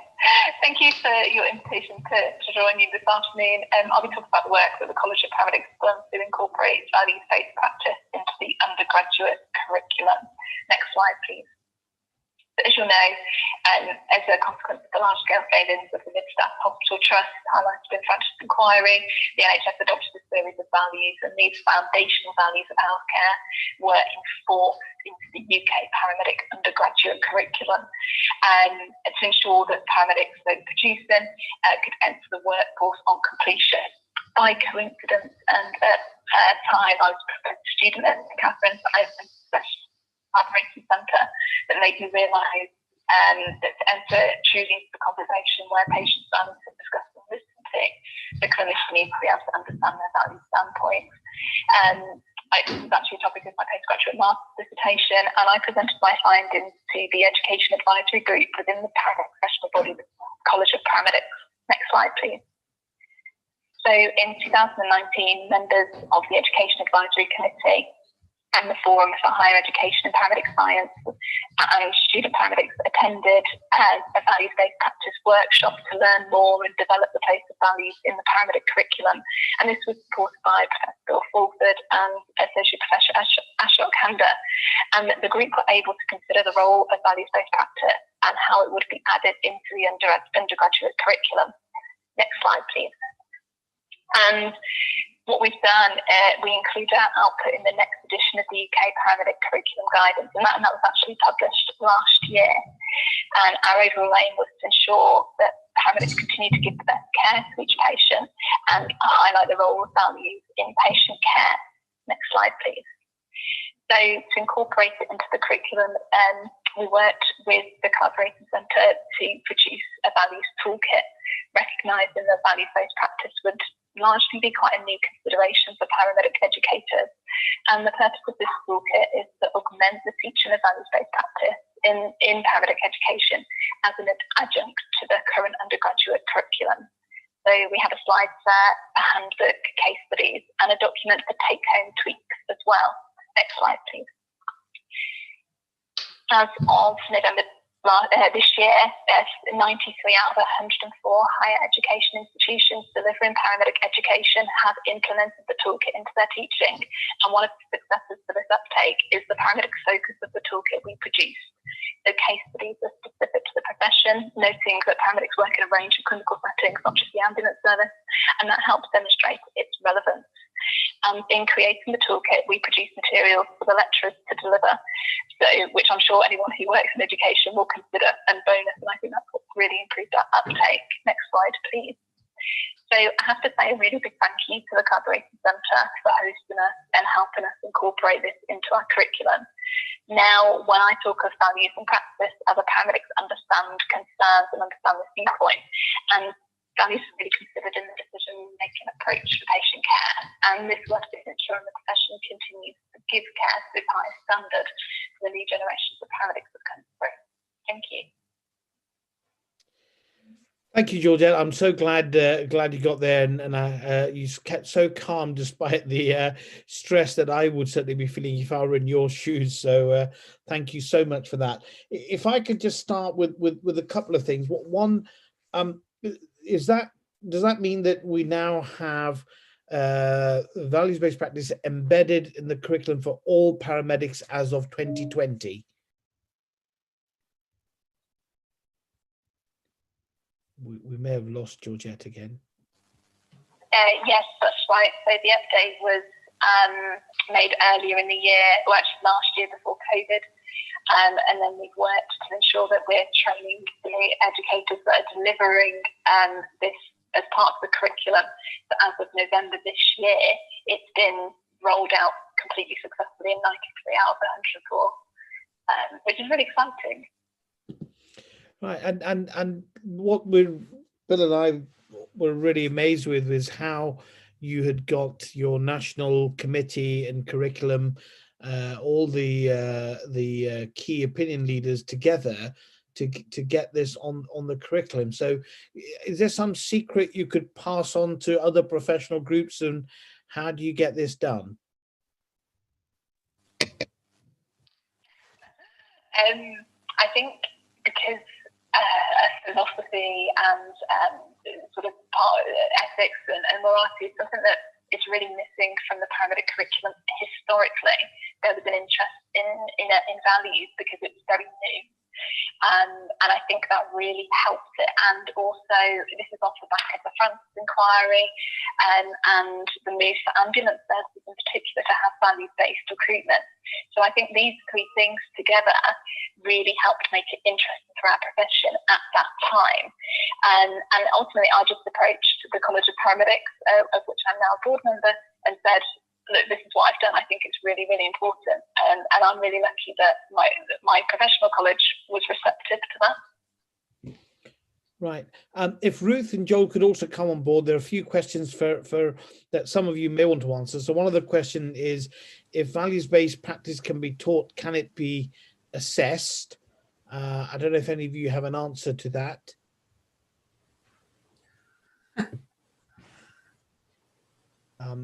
I mean, maybe I could just step in to answer that. There are some questionnaires from the patient association, which are around when you get feedback from patients and service users.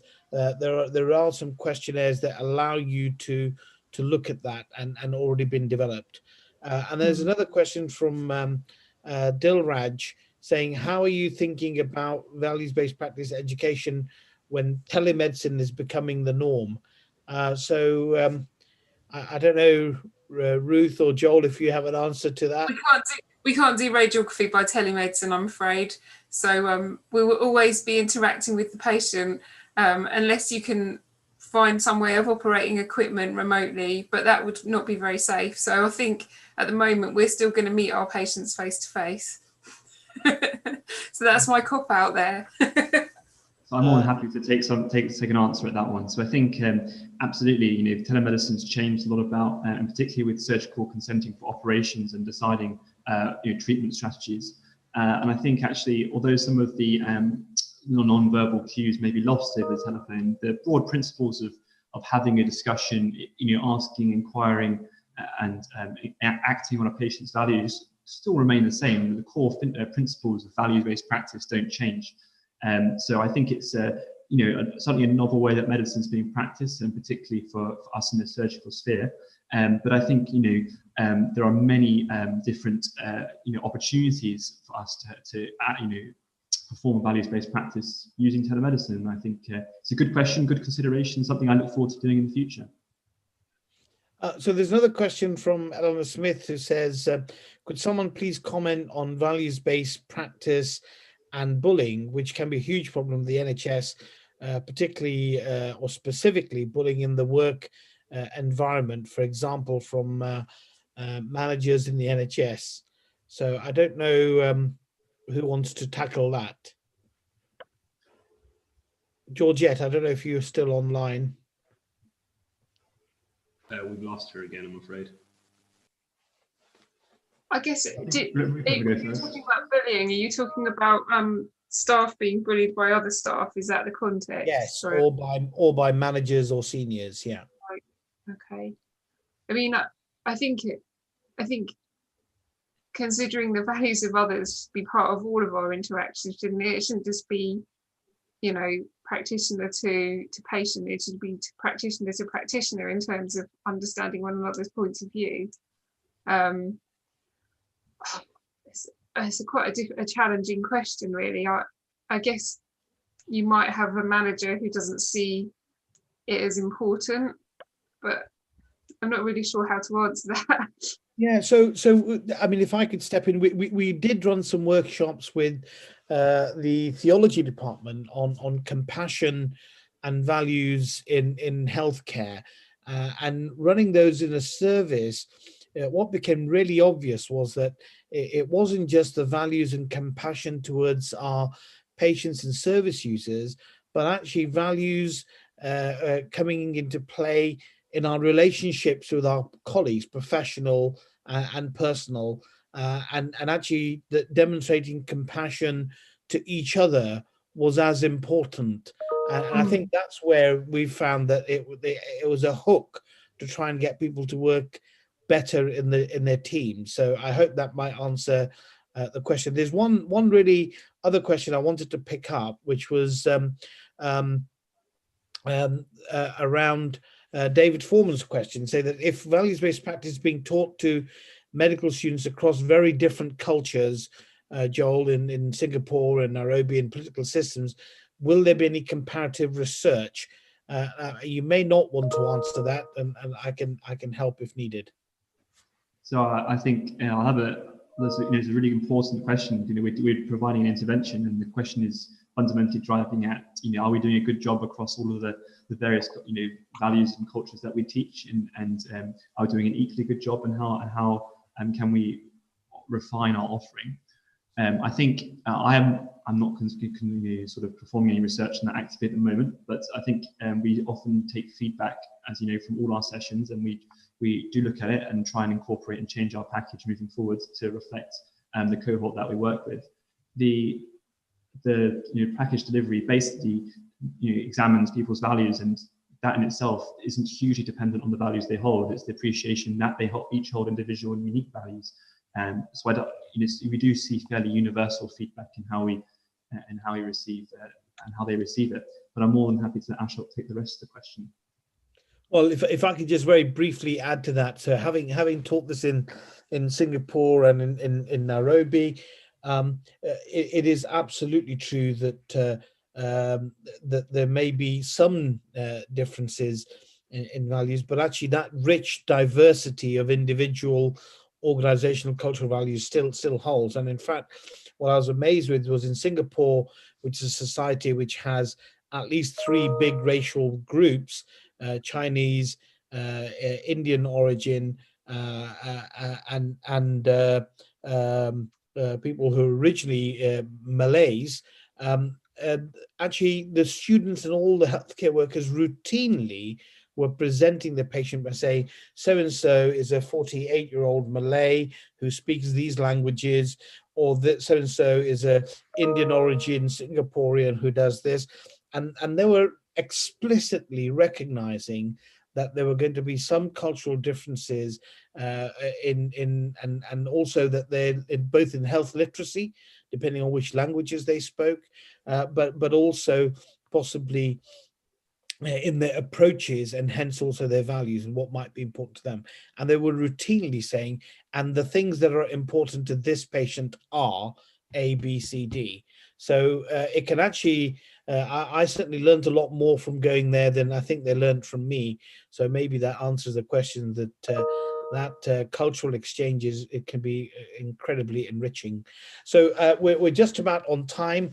I just wanted to take the opportunity to thank Joel and Ruth and Georgette, and also to say to others that this is a sample of some of the stuff in education going on from the centre, and there are many other professional groups, including the osteopaths and the pharmacists and the occupational therapists working with us, and it's a broad group to collaborate with anybody. So please be interested. So I just want to thank you. We're going to now have a break and restart at 3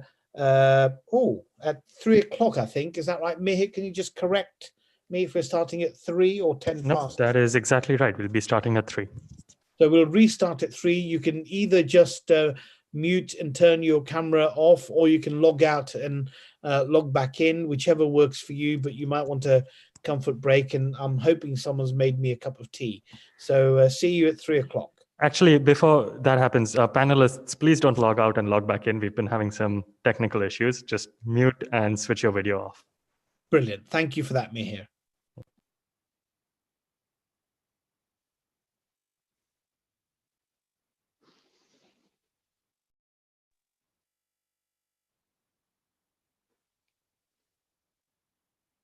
Hello, Mihir.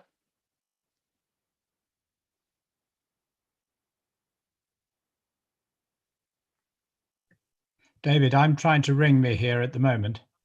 Okay, no, it's fine. I think he's connected me on. I was just double checking. If you can hear me, then that's all I need to know. I can both hear and see you. Oh, well, he's worked his magic. He's been furiously trying all sorts of things. Yes. He's clearly a very talented multitasker. So, David, you're still online out here and unmuted. So if you could just mute yourself, that would be great. Lovely. I was just checking I could be heard. That's the main thing. Yeah. Okay, going on to mute now.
So Bill, just checking that you're kicking off in a couple of minutes.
So I think it's 3 o'clock. I'm just checking Mir here. Are we ready to start again? Yes, I believe we are. Okay. So we'll welcome back everybody. And we're going to our third session, which is on a selection of our international partners. One of the exciting things about the development of the Collaborating Centre is that although it started in Oxford in the UK, we've already developed a wonderful network of partners in different parts of the world. We've been able to bring you a small selection to the meeting today, and we're very pleased to start with our colleague, Professor Arnaud Pagnol from France. Arnaud is a French psychiatrist, but has a PhD in cognitive science and another PhD in philosophy. So Arnaud, you're one of our doubly qualified philosopher psychiatrists. He's currently a professor of psychopathology at the University of Paris and a consultant psychiatrist where he works with people with mental disabilities and also serious mental disorders. He has a particular interest, and I think this brings us back to what Colin was saying about the lived experience. Apart from being a professor of psychopathology, Arnaud is particularly keen on a focus that approaches these issues through, as he puts it, people's inner world. So Arnaud, if we could hand over to you to present our first part of this session. Thank you.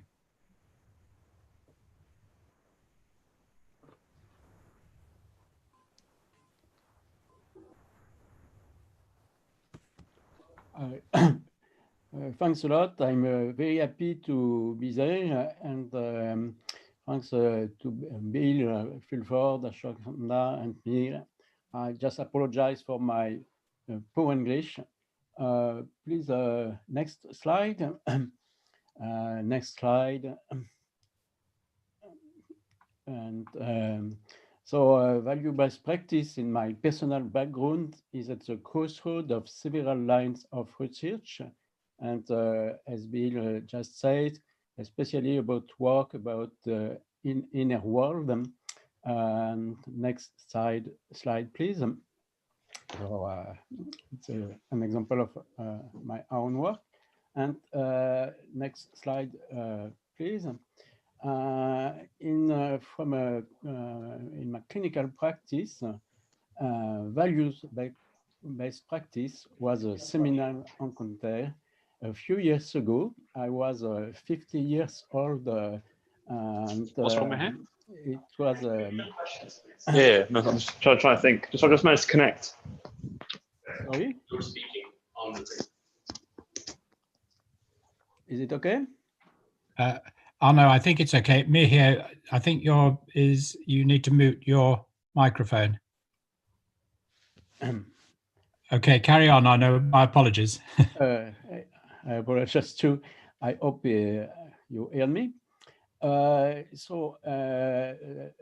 read. I was 50 years ago, 50 years old. A book, Essential Values-Based Practice. That was the book I would like to have read when I was a medical student. So it was a seminal encounter for me, and I had the opportunity to translate with the book with the help, of course, of Bill Fulford. And a few years ago, we have published this French translation. Next slide, please. And a part of my work is to make available to the French-speaking public the opportunity to discover the values-based practice. And I have written several papers with some other colleagues. And it is very interesting to see French public system, health system is different from the British system, but it is very interesting to see that values-based practice can be helpful in the French context. And an interview with Bill was very interesting for a French psychiatrist. Next slide, please. And we have done a lot of work to see how for French people values-based practice can be very interesting from the point of view of new models of care. And Bill Fulford has written a chapter in a book. I was one of the editors. It was the last chapter, but not the least. And next slide, please. Because we have seen that values-based practice was an unifying framework to put together all the features that we can find in some new models of care, like narrative medicine or other framework like this. I have no time to see in details, but the building on the resource of the person, or the place given to qualitative methods, or the multidisciplinarity. So Bill, the chapter of Bill can show how all the features of new model of care are put together in values-based practice. Next slide, please. So we have, of course, project and prospect to extend the French-speaking network about values-based practice, develop clinical training for values-based practice in France, and I hope a workshop at Oxford in October, next October. Next slide, please. So some more personal prospect about to put together the question about inner worlds and values. So the idea is to refining the meaning of values, how values depend on the inner world, and I'm doing some work with my colleagues in Tony Ward. So next slide, please. And more recent, I am doing some work with some colleagues about what questions are put on by values-based by the health crisis, and I think the values-based practice is a very interesting framework to argue in favor of the rationality of some decision about the health crisis. It's different in France. Each country has means of to deal with the cases, but it is perhaps a good situation to see the international impact of values-based practice. And next slide, please. Just 2 years ago, I published a paper in a French magazine to defend focus protection with a case of an old lady. And we have no time to see in detail, but I made reference to the values-based practice, but a clear situation which put in the interest of values-based practice in such a situation today. So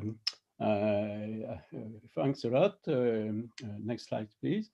And I apologize for my poor English, but I am very happy to be there. Thank you very much, Arnaud.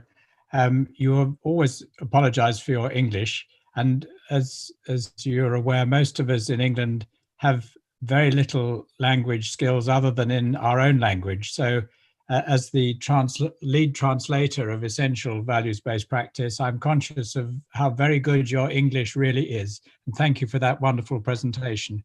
So we have one question so far for Arnaud, which is, could you tell us if you have had any particular successes with values-based practice in the French context? As I said in the first session, we're going to have a panel discussion at the end. So just 1 or 2 quick questions for each speaker if we have time. So any successes in the French context that you could tell us about, Arnaud? Yeah, it is not very well known now, but thanks to the book, the translation of Essential, and thanks to some seminar and to some papers, each time we attract a lot of interest in a values-based practice, and from students in psychology, students in medicine, and we in my laboratory, where it is an axis of research, and it attracts a lot of interest, and I have great hope of new development in next years. That's wonderful. Thank you very much, Arnaud. So we're going to move now to our second speaker. Michael, I'm just checking that you are hearing us, and I can see you're on screen now. That's wonderful. So Michael is joining us from Hong Kong, and we're very pleased to see you here, Michael, and thank you for managing the time zones as well as everything else to join us today, which is very much appreciated. So Michael is a medical graduate from the University of Hong Kong, where he's currently a clinical professor and head of the neuropsychiatry program in the Department of Psychiatry at Li Ka-shing Faculty of Medicine. His clinical and research training in neuropsychiatry and clinical neurosciences was partly at the Maudsley Hospital and Institute of Psychiatry in London. What Michael combines with his background in neuroscience and neuropsychiatry is an interest in philosophy and hermeneutics. And he sees hermeneutics as an important resource for helping us build dialogues between evidence-based and values-based approaches, particularly in psychiatry. He summarized this work in a monograph on Ricoeur and the third discourse of the person, from philosophy and neuroscience to psychiatry and theology. So a man of very broad interests. In addition to his other roles, Michael is an advisor to the Chinese Health Foundation in Australia, and he's chair-elect of the World Psychiatry Association section for philosophy and humanities. Michael, I'm going to add to that you were the organizer of the first conference for the International Network for Philosophy and Psychiatry outside of Europe and North America. Sorry, apologies, you were the first to organize a conference in Southeast Asia of the INPP, which took place in 2018. And that was the first conference that brought Buddhist philosophy and practice very strongly into the heart of what we've been doing in this areas. So Michael, very good to see you, and may I hand over to you to tell us a bit about what you've been doing in Hong Kong. Yeah, thanks, Bill, for the kind introduction, and thanks for having me. And it's really good to be here. I mean, although it's in cyberspace, but it seems that I'm just next to you, all of you. Over the next 5 minutes or so, I'll try to give my colleagues here an update on values-based practice in Hong Kong. Next slide, please. So I'll focus on four major areas: networking, publication, clinical, and teaching. Next, please. So we are a newcomer, so to speak, onto this scene of psychiatry and philosophy. So we are actually, as Bill already mentioned, 2 years ago, we managed to host the 20th annual Conference of International Network for Philosophy and Psychiatry in Hong Kong. And on that occasion, we managed to bring together colleagues from different countries in the area. So starting a kind of relatively informal network, Hong Kong, which is part of China now, Tokyo from Japan, Australia, where I've actually spent nearly a quarter of a century there, colleagues from New Zealand. So we are building up a Asia or North Asia Pacific network. And so my various roles over the past few years, I was at one time the chair of the section of history, philosophy, ethics of the Royal College there. And the section actually is very active.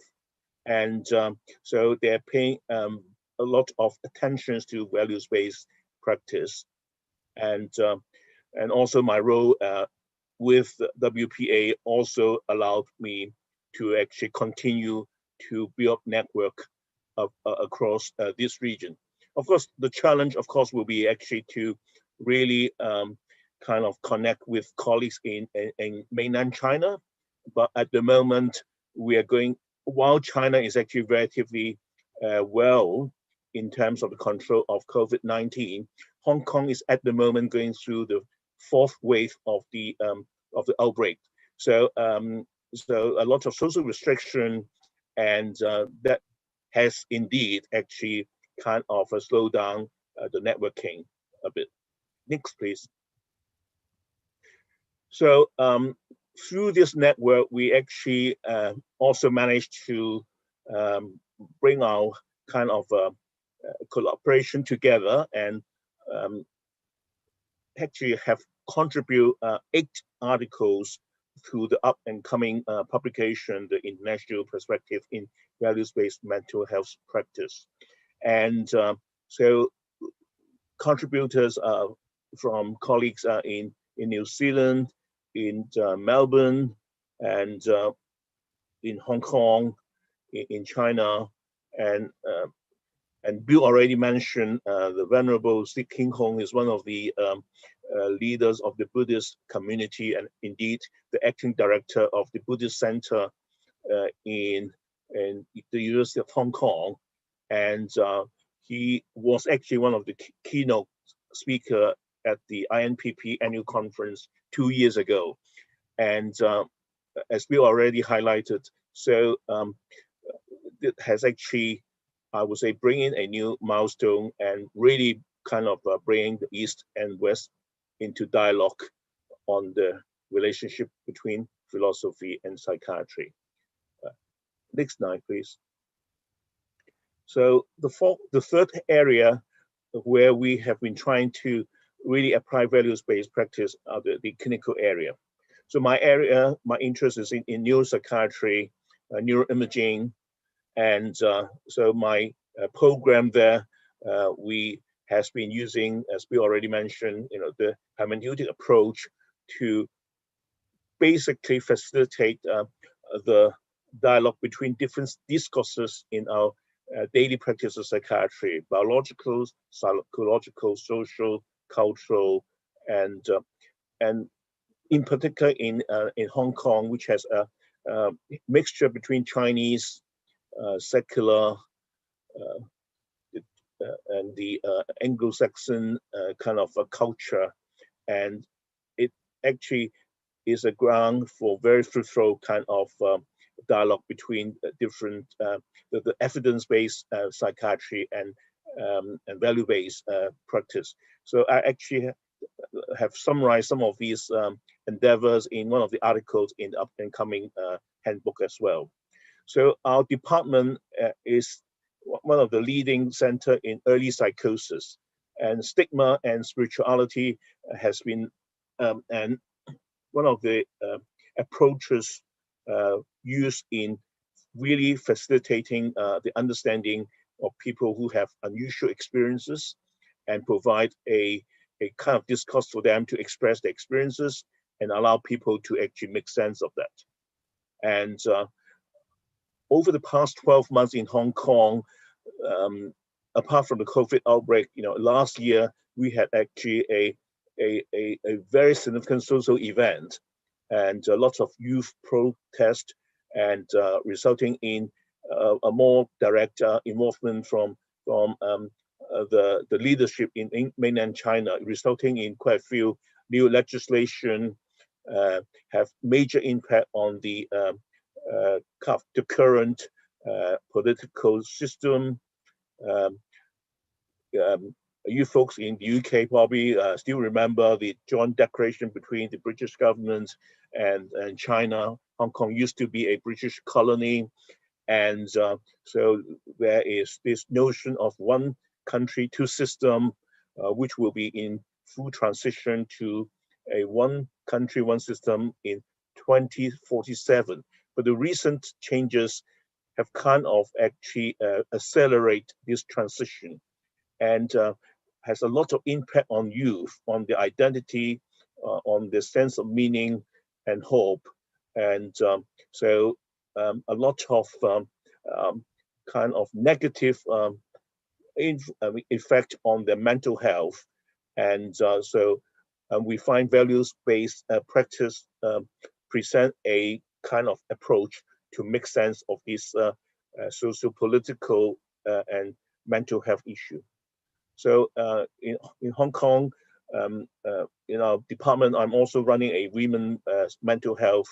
So the roles and gender issues are particularly sensitive in our culture. And so that is also an area where we try to apply values-based medicine.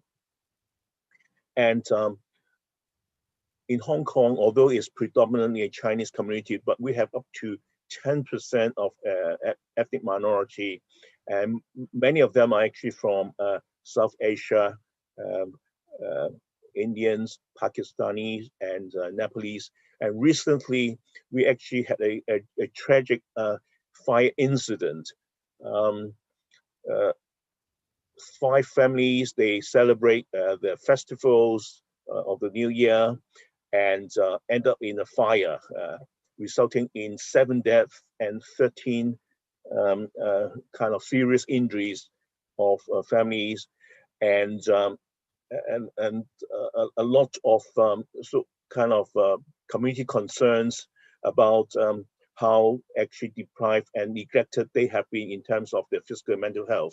So we actually have launched a rapid response kind of service to them, and during that period of this involvement, we also have this opportunity to kind of think about how values-based practice is applicable to a daily practice. So we'll go to the last area of our applications, the teaching.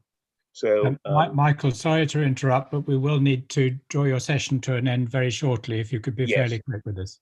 Yes. So the so we'll be undergraduate. We will include ABP into psychiatric ethics, and also we are running a master program on psychological medicine, psychosis, and society modules that will also include with BP.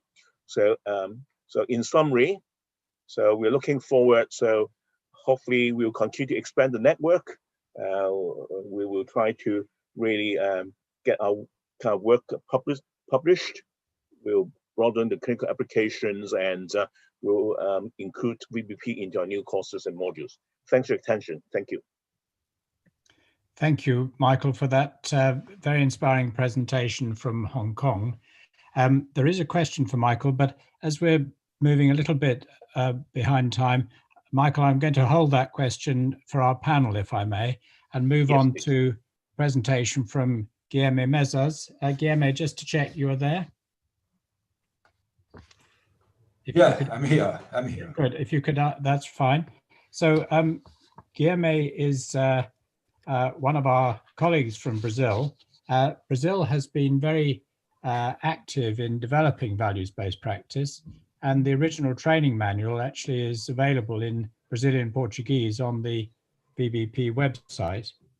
Guilherme is a psychiatrist and professor at the Santa Casa de Sao Paulo School of Medical Sciences. He's head of a postgraduate program on phenomenological psychopathology and head of a postgraduate program on psychopathology and public health. This is an important combination of areas that is very much in our minds at the moment in the UK, Guilherme. But Guilherme's original connection with values-based practice was through his work on alcohol and drugs policy. And he has a number of important positions in relation to that, both as a clinician and as a contributor to the development of policy in the state of Sao Paulo. Guilherme, like Michael and Verdi, who is going to follow Guilherme, has taken on organizing an INPP conference, which he did in 2016. I think it was the 19th conference, Guilherme, which he organized in Sao Paulo. And he confounded all our expectations by organizing this conference in just 1 year from start to finish. And it was a wonderful conference, and thank you again for that, Guilherme. So we've had conferences in many parts of the world, and we've heard from Hong Kong and from Brazil. And Guilherme, we look forward to hearing about the work you're doing in Sao Paulo. Okay. Can you hear me? Yes, we can hear you. Yeah, you can. Okay, thank you very much. Well, I'd like to thank you, Bill, and also thank you, Ashok, for the invitation for this seminar. I am very honored to be here and very honored to meet all of you folks. I'd like to thank also the organization, this remote, faraway organization of this conference, which is very difficult, especially for me here, who has the best pronunciation of my name I ever heard abroad. So I'm very happy to hear my name quite correctly pronounced. What I want to do here in this less than 5 minutes is present to you a short summary, a short history of what have been done so far and the perspectives in this joint initiative from us in Brazil, in my institution, Santa Casa de São Paulo School of Medical Sciences, and VBP. So the next slide, please.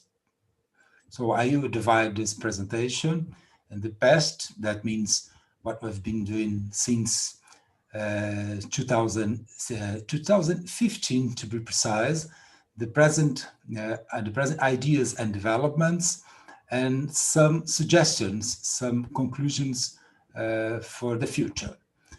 So the next slide, yes, as Bill mentioned, our first contact was in October 15 in the Chilean conference, the 17th Chilean conference, when Bill boldly invited us in Brazil to have this conference and the city of São Paulo.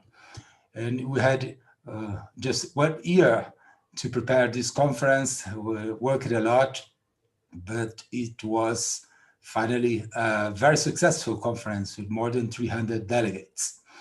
And this is very important because I could say that we have begun the relationship between my part and VBP have begun by the most difficult step. We have begun by the Champions League, and after that we have very high standards to follow.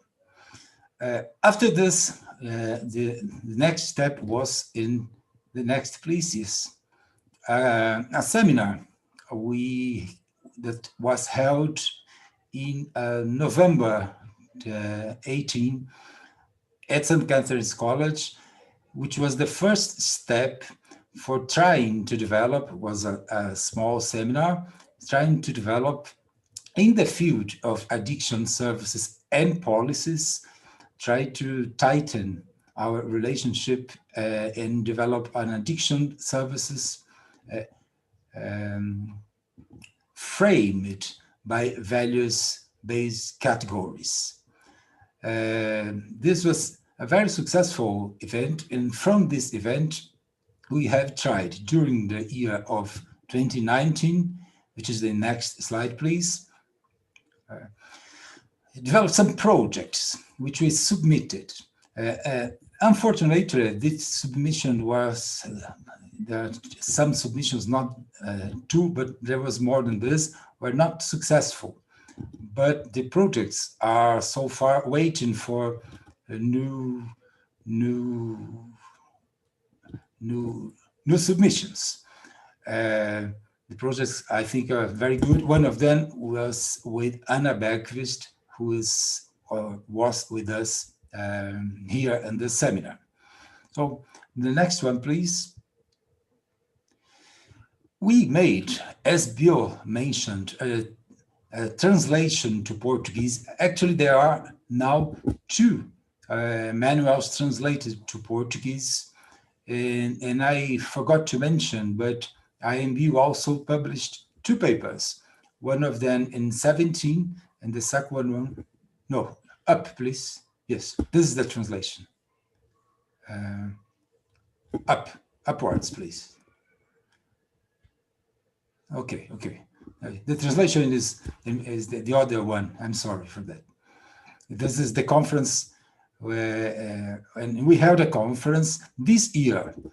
This is a conference between Manchester Metropolitan University and our institution here, under the activity of the network of VBP, which was held, as you may note, 3 days before Brazilians lockdown for COVID. So unfortunately, I wasn't able to be in presence in Manchester for also many familiar reasons, but this conference has happened. And I think in this occasion, we launched some ideas and some opportunities for new developments. The next one, please. Presently, our main project, Bill is here and can also say, is a program, a master level, a very creative new program, bringing together people from many countries of the world to kind of make what we called Meta Masters program, a Masters from Masters, a remote distance program, which we will launch next year between England, UK, and our program here in São Paulo. I think this is so far the most challenge and the most ambitious initiative in this 4-year relationship. We have also a paper, I and you have our paper in press, presenting the idea of a phenomenological values-based approach to addiction, substance misuse problems. The next one, please. Well, future.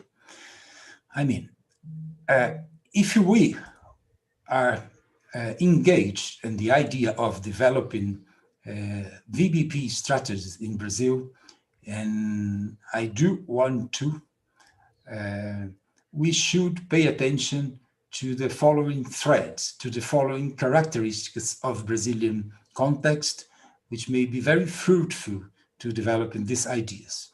These are three. The first one, please, here. The first, yes. Well, as Colin mentioned, it's only the one now. But anyway, you have the three. You have also the end of the movie. No problems. The first of them, racial and gender issues. What do you think about a country which, in the beginning of the 18th century, there were more enslaved persons than free people? So this is the history of Brazil. It's impossible to understand a modern Brazil without this very, very hot topic, which is racial problems in Brazil. And I think we can tackle this challenge here in the joint efforts with VBP. The second one, successful thread to follow, would be working on the improvement of effectiveness in general medical practice. I and Bill are now working on this. So I think this is all, and I thank you very much for your attention. Thank you, Guilherme, and very, as you say, an ambitious and inspiring range of projects that you're now leading on, and we're very grateful to you for being with us today. As we're again running slightly behind time, there are some questions for you and for Michael, but we'll come back to those. If we may, first of all, go to Verdi van Staden. I need to check with me here. Is Verdi joining us in person, or are we going to have his recorded session? As of right, we are moving forward with the recorded session for right now. Very good. So Professor van Staden is on an aeroplane, and he was aware that he might be delayed, and so we have a recorded session, but he's still hoping to join us for the plenary. So Verdi van Staden, Verdi was the first professor of philosophy and psychiatry outside of Britain and North America, and he's the Nelson Mandela Professor of Philosophy and Psychiatry and Director of the Center for Ethics and Philosophy of Health Sciences at the University of Pretoria in South Africa. He has a clinical attachment also at the Westkoppies Psychiatric Hospital. Verdi's background, I met him first in the UK when he was training in psychiatry, and he did what I think is the first and perhaps still the only MD as opposed to a PhD in philosophy as a medic. So an MD is a medical PhD, and Verdi did his medical PhD in philosophy, and it was a very interesting piece of philosophical work, and he's continued that mixed interest in his return to South Africa. And one of the exciting things that he's already developed is what he's calling Bathopili, which is African values-based practice. And this is a form of values-based practice that builds on a number of African philosophical concepts, including the concept of the Indaba, which is a particular kind of meeting. And Verdi has used this approach not only in theory, but in his work, for example, with research ethics committees, which he has run using principles of Indaba meetings. Verdi, like our other speakers, has been involved with organizing conferences. And in fact, he's done two in the INPP series, the International Network series. He did the launch conference for the network in 2002 as part of the meeting of the South African Society of Psychiatrists in Cape Town in 2002. So that was an important session. And then he ran an INPP conference, a network conference in Cape Town. It was the 10th INPP conference, and he ran that conference in Cape Town, again, like the conferences that Guilherme, Michael, and others have organized. Very exciting to be in different parts of the world. This, of course, was when we were able to travel to different parts of the world. So what will happen to this series of conferences post-COVID is one of the things we wait to see. So Mihir, I'm going to ask you if you could run Verdi's recorded session, and we'll hope that Verdi will be able to join us for the panel plenary in a few minutes' time. Thank you. Sounds good. Thank you, Bill and Ashok, for the opportunity to contribute to this session and tell a bit more what is happening in South Africa regarding training in values-based practice. And I hope this will also be inspiring for all that for the other participants, and I hope also to get some of your advice, please. I've been teaching values-based practice to various healthcare professionals as part of the continuous professional educational program or professional development sessions, with most uptake among occupational therapists who are usually very creative in the South African context, and they really like the processes afforded by values-based practice. I'm not going to say more about that. I'll rather just highlight quickly what we've been teaching on values-based practice in health education, specifically in the medical curriculum at the University of Pretoria. The experience we've had within a few modules currently, and also where we are heading for the future. Values-based practice has featured in the undergraduate medical curriculum since 2003, specifically in two modules, one of the second year and another module of the 6th-year medical students, using various teaching platforms, as you can see there. In the early days, we required students to write an essay with that very broad title, aiming, as I've listed it there. But as one may have anticipated, the essays quite often had to narrow focus, going for a particular virtue, for example, honesty or such, with too little uptake of values-based practice, and then we added that qualification in the title of their essays. But we still did not quite get the extent of engagement that we would have liked. And of course, it was rather onerous to assess so many essays, so we suspended we replaced the essays with a real-life case study, which students have been doing in communities, with those instructions to find conflicts and consider processes by which those conflicts could be addressed. The real-life case studies work better than the essays, with much more uptake of values-based practice. But this required some specific guidance and instructions, taking them through the processes in their engagement with the families. There were a few students who had difficulty in identifying the conflicts, thought there were no real conflicts, or some had too narrow a take on what values would be about, confining themselves to mere cultural values, for example, or only looking at the values within the family and not accounting for the values in their health care system.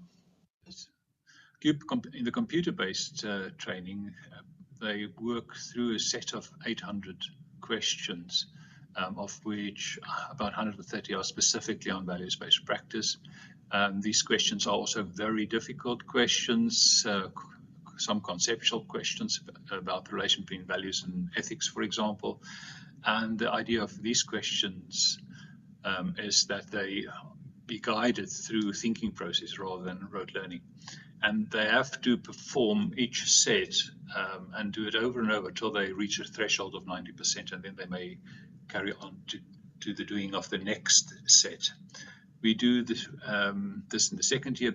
For the second year medical students, for the 6th year medical students, we've got a proficiency test before and after the compulsory reading. And recently, for example, we saw a 39 percentage points increase in the class average, so also quite successful. For the future, there's an opportunity in that the current curriculum is being reformed.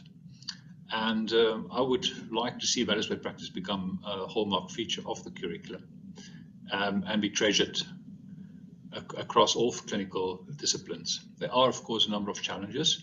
the first challenge to sell this idea to the undergrad program committee. I've been invited to speak to them in February. But it will have to be incorporated across all disciplines if it's to be a hallmark feature of the curriculum.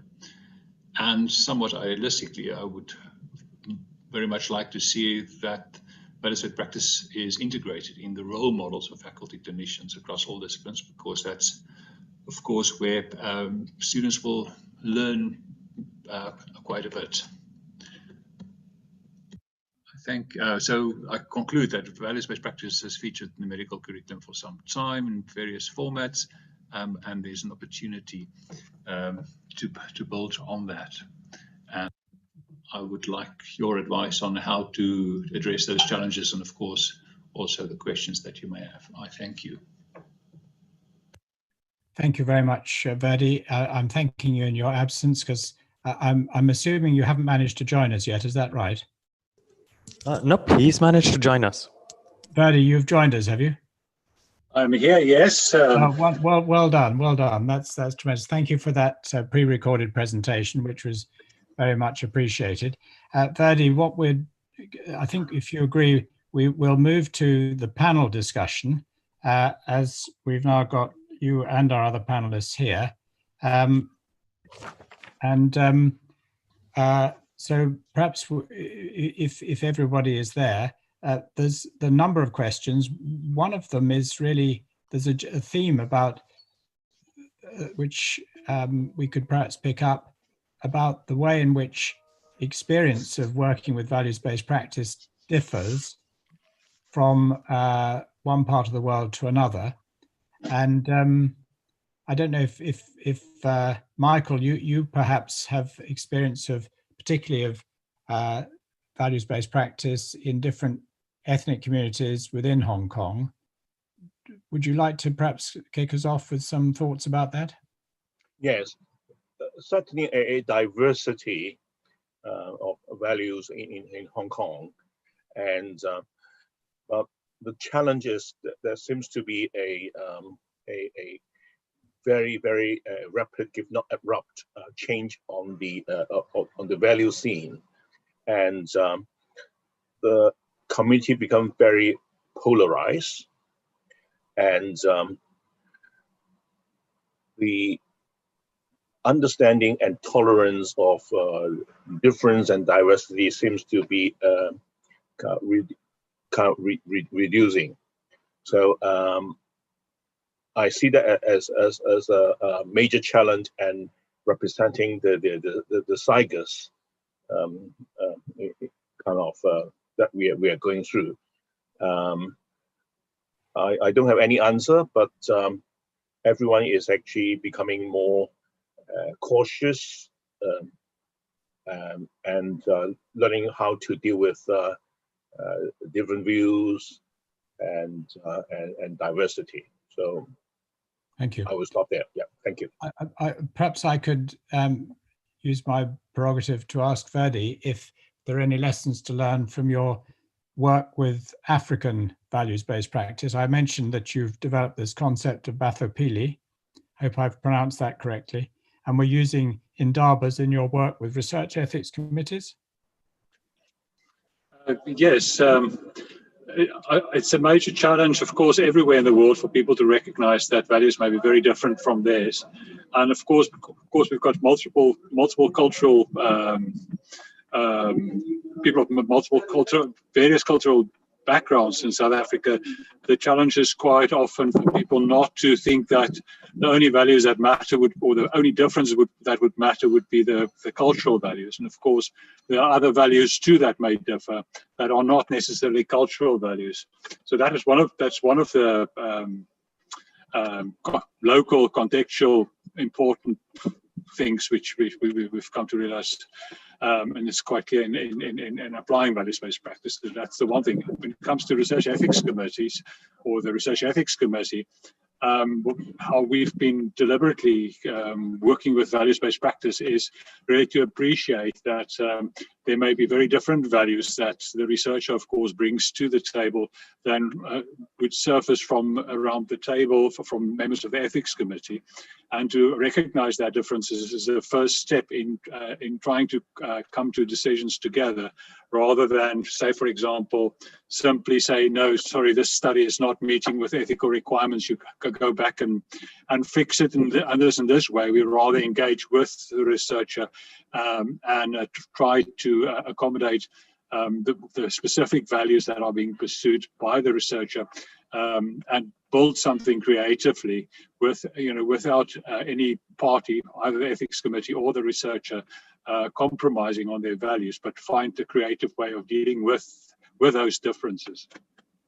And would it be right to say, Verdi, that the process elements of the Indaba, as they arise from African philosophy and thinking, help there, and particularly in the context of working in Africa?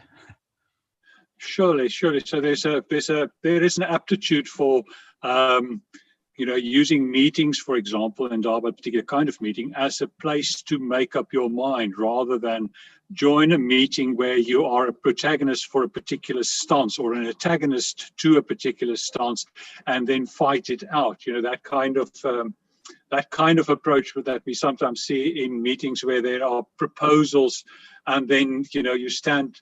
And if I compare the British Parliament, for example, where you have to stand your ground for a particular motion, so to speak, whereas in Indaba is very much say, no, I'm not sure what I want yet. Let's talk about this and see what we can create together, than prematurely taking a stance. So Indaba is particularly setting things up in that way, and we've been trying to do that also. In a clinical setting, but also at the Research Ethics Committee. But there is a sensitivity and people being used to that way of working, rather than pursuing a motion that's to stand or to fall. Thank you. So there are things, as well as challenges, there are things to learn through a cross-cultural perspective. I wanted to, if I may again as chair, take that discussion a little bit further with Arnaud. If you could tell us, you took on that challenge of translating between Anglo-Saxon and French culture, quite not a difficult book, but I remember there was a problem about translating even the word values. And values-based practice was quite a challenge, just the term values-based practice. Could you say a little bit about the challenges of translation? Arnaud, you need to unmute your. Sorry, a big challenge about the translation of practice. Some colleagues want to have the translation medicine. Others, it was a difficulty, and it was very interesting because it was immediately a process of dissensus, and we have to make in practice the values, the process of decision. So it was very interesting. And in my experience, there is no basic difficulty. I saw the question of about about the difficulty, perhaps in the French context, but there is no real difficulty.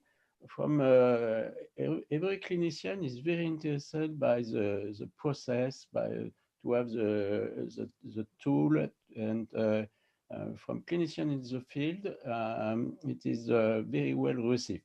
The difficulty, and I was surprised of this, comes from some people with a very strong intellectual background, philosophical background, with old-fashioned phenomenological tradition or psychoanalysis, and there are some questions about the framework, but from people that are on the field, clinical practice, they're all very interested. Thank you. Guilherme, you're keeping quiet on this one, but you've had challenges of translating between clinicians and policymakers, I think, haven't you, in your work on alcohol and drug addiction? Yes, yes. Actually, we have some hot political moment in Brazil. I mean, the country is split in two wings, and these wings don't like to hear to each other, and so they are not used to listen to the values, the hidden values that enlighten the discussion.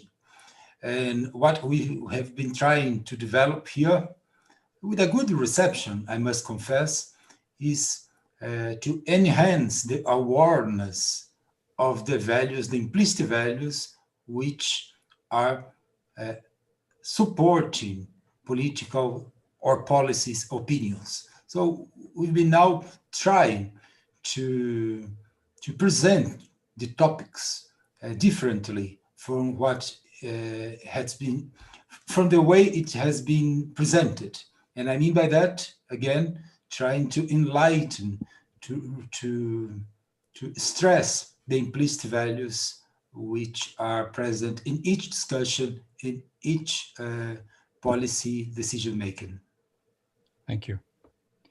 So we're getting near to the end of our session, but I wonder if I could pick up another theme that's coming in from the questions and ask each of you to have a few concluding thoughts about what you see as the barriers to implementing values-based practice in your part of the world, and also what might be the facilitators, the supports, the strengths that you can draw on in implementing values-based practice. Perhaps we could come back to Michael to kick us off on that. Barriers and strengths. Yeah,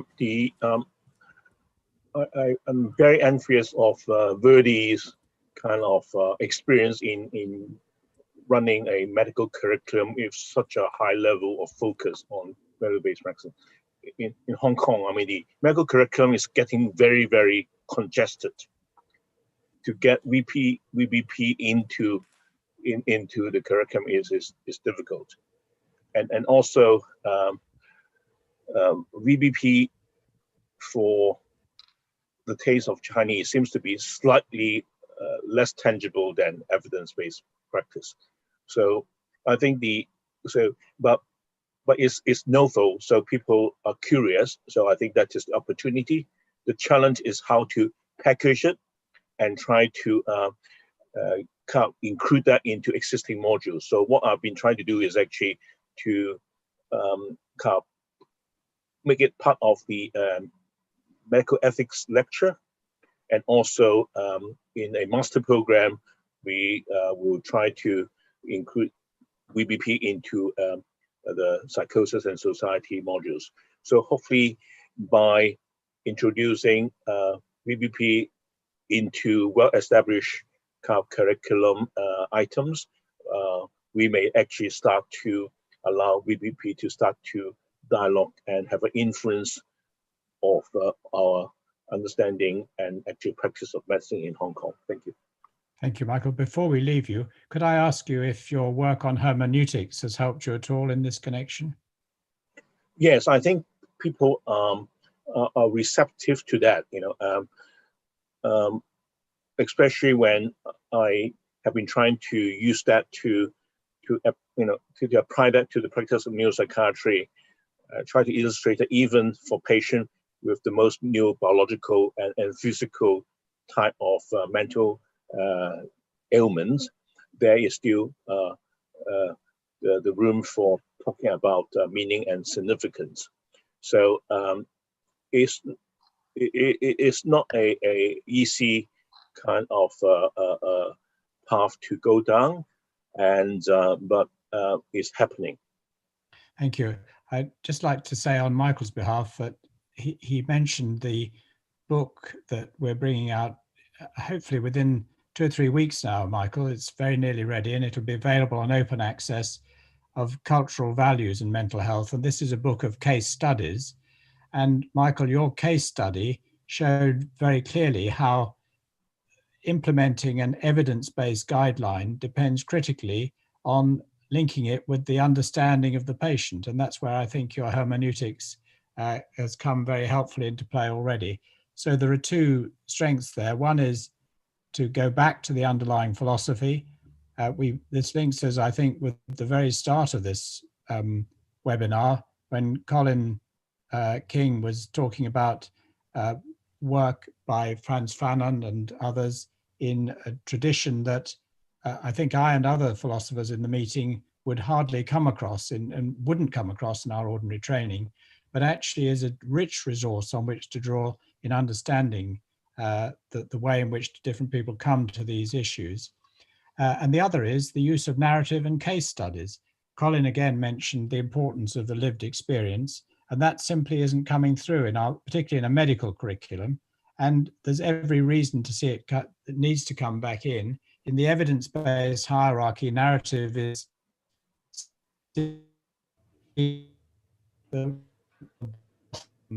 comes to understanding what's significant to the individual. Narrative should be right at the top of the hierarchy. So, Michael, I wanted to thank you particularly for your contribution to that book. And Guilherme, I know you also made an important contribution looking at the way in which culture and a culture of affirmation of alcohol use can make huge challenges for policy that very distinctively values challenges.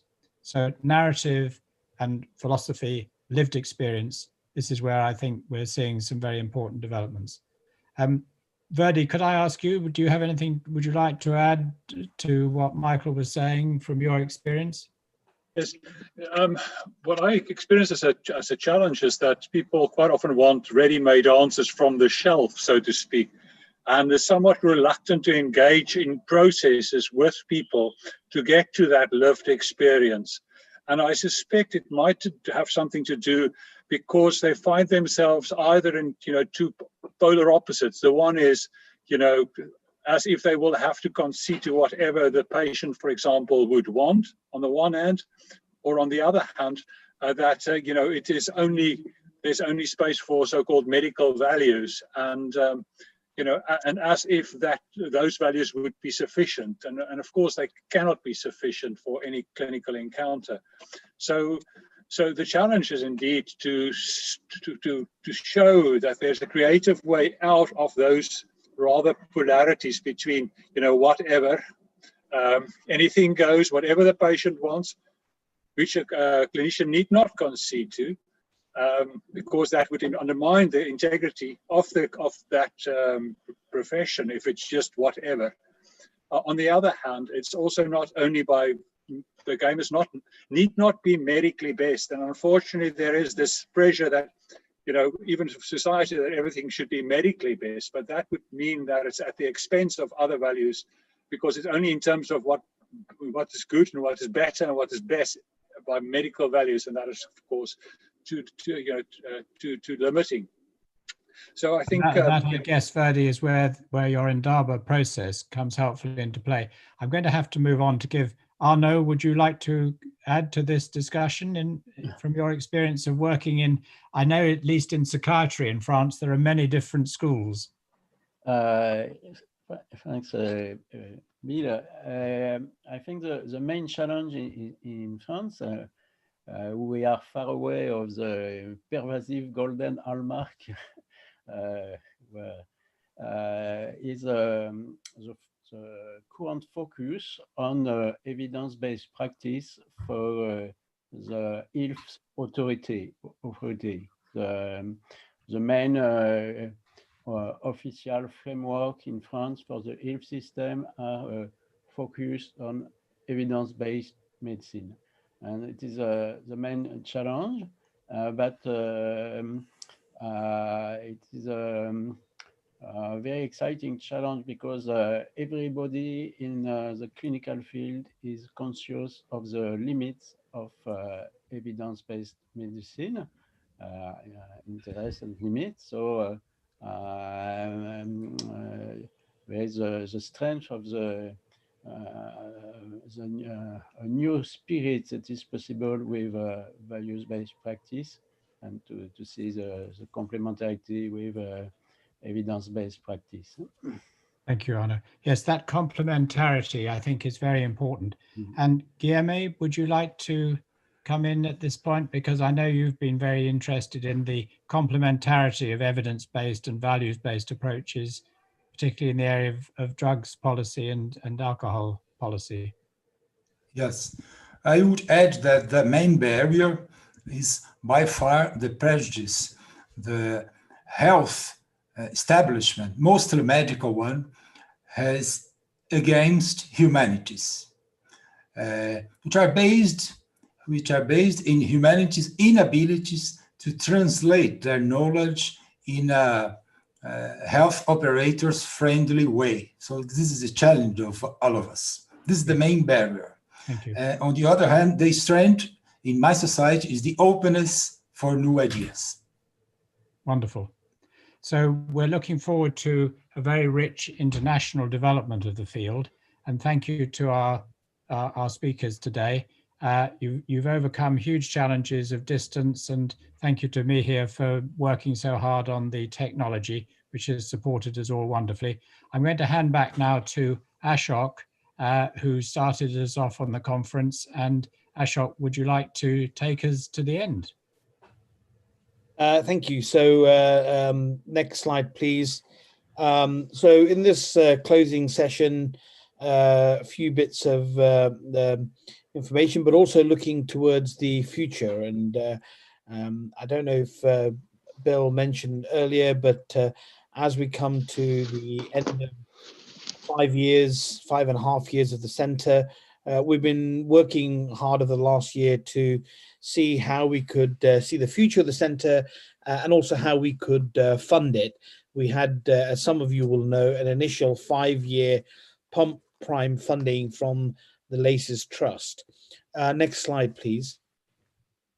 So what are our future plans? Well, in looking at, we want to continue our work with regulators, both in the UK and abroad, but also in policy. And I have some breaking news here on reasonable adjustments from David Crepin-Key. So if we could have the next slide, and David could put his microphone on.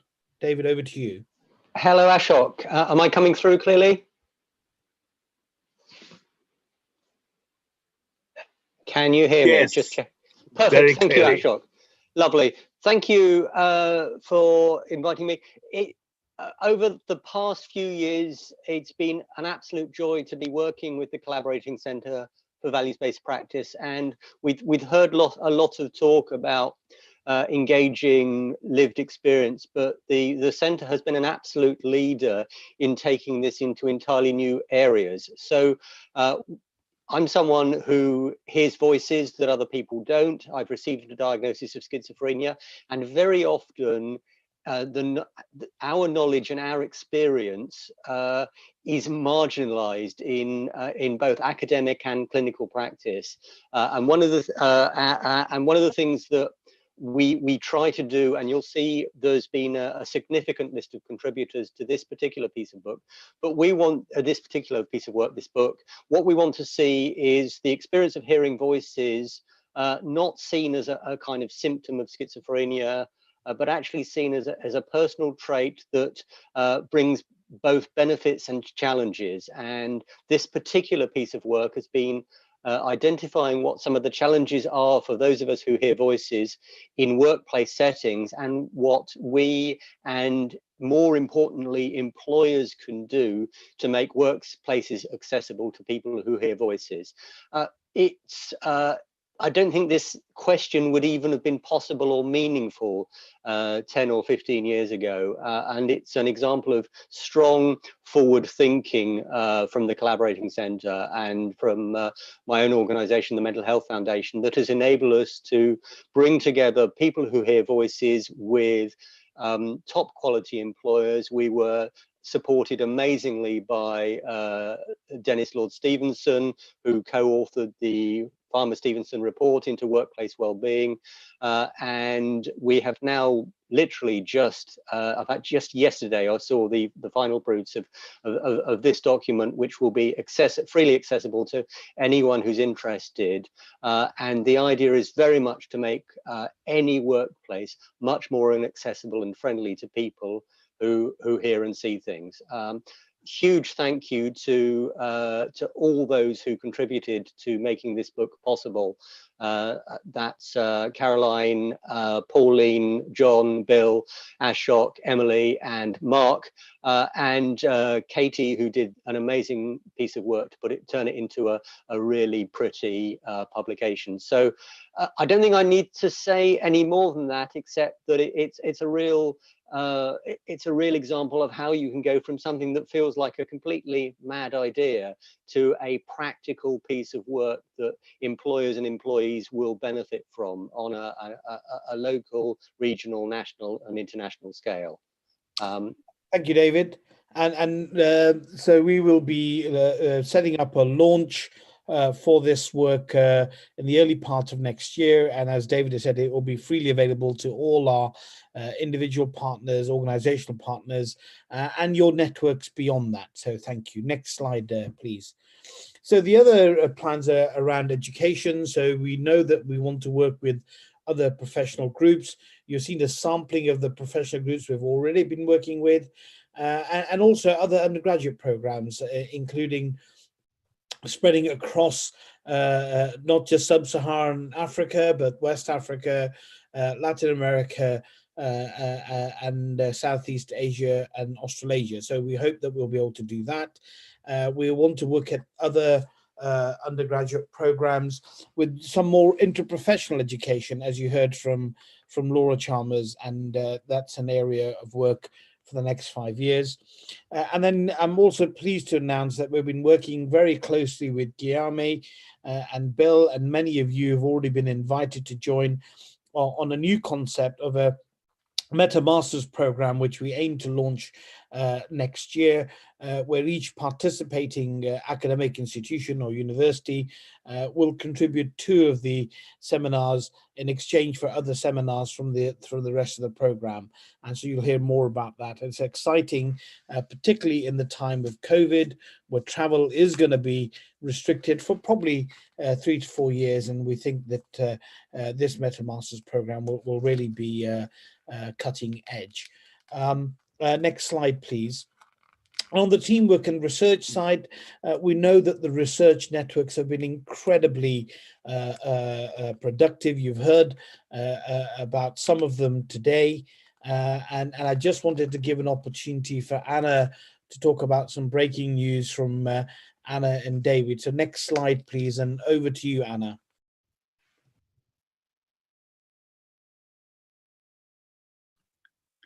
Yes, thank you for the mic. Yes, so this breaking news is really speaking to the next generation. So we heard on Friday that we have been successful in a PhD studentship, which is funded by the Arts and Humanities Research Council. But unlike a standard PhD program, it's a collaborative doctoral program, which is run together with me as the philosopher and David Krepas-Key on behalf of the Mental Health Foundation.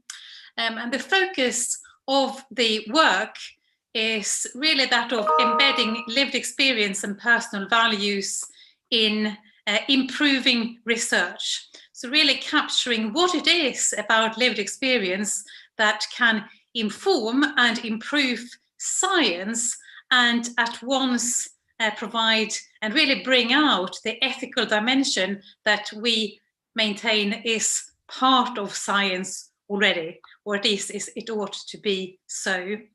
So this is a 3-year studentship that will start with effect of October next year. I'm writing the advert at the moment, so look out for future news. We're hoping to advertise it in December, possibly January, and we will be and it's a fully funded. You will get a tax-free stipend of, I think it's about £16,000 per year, and also all fees. It's open to international students also.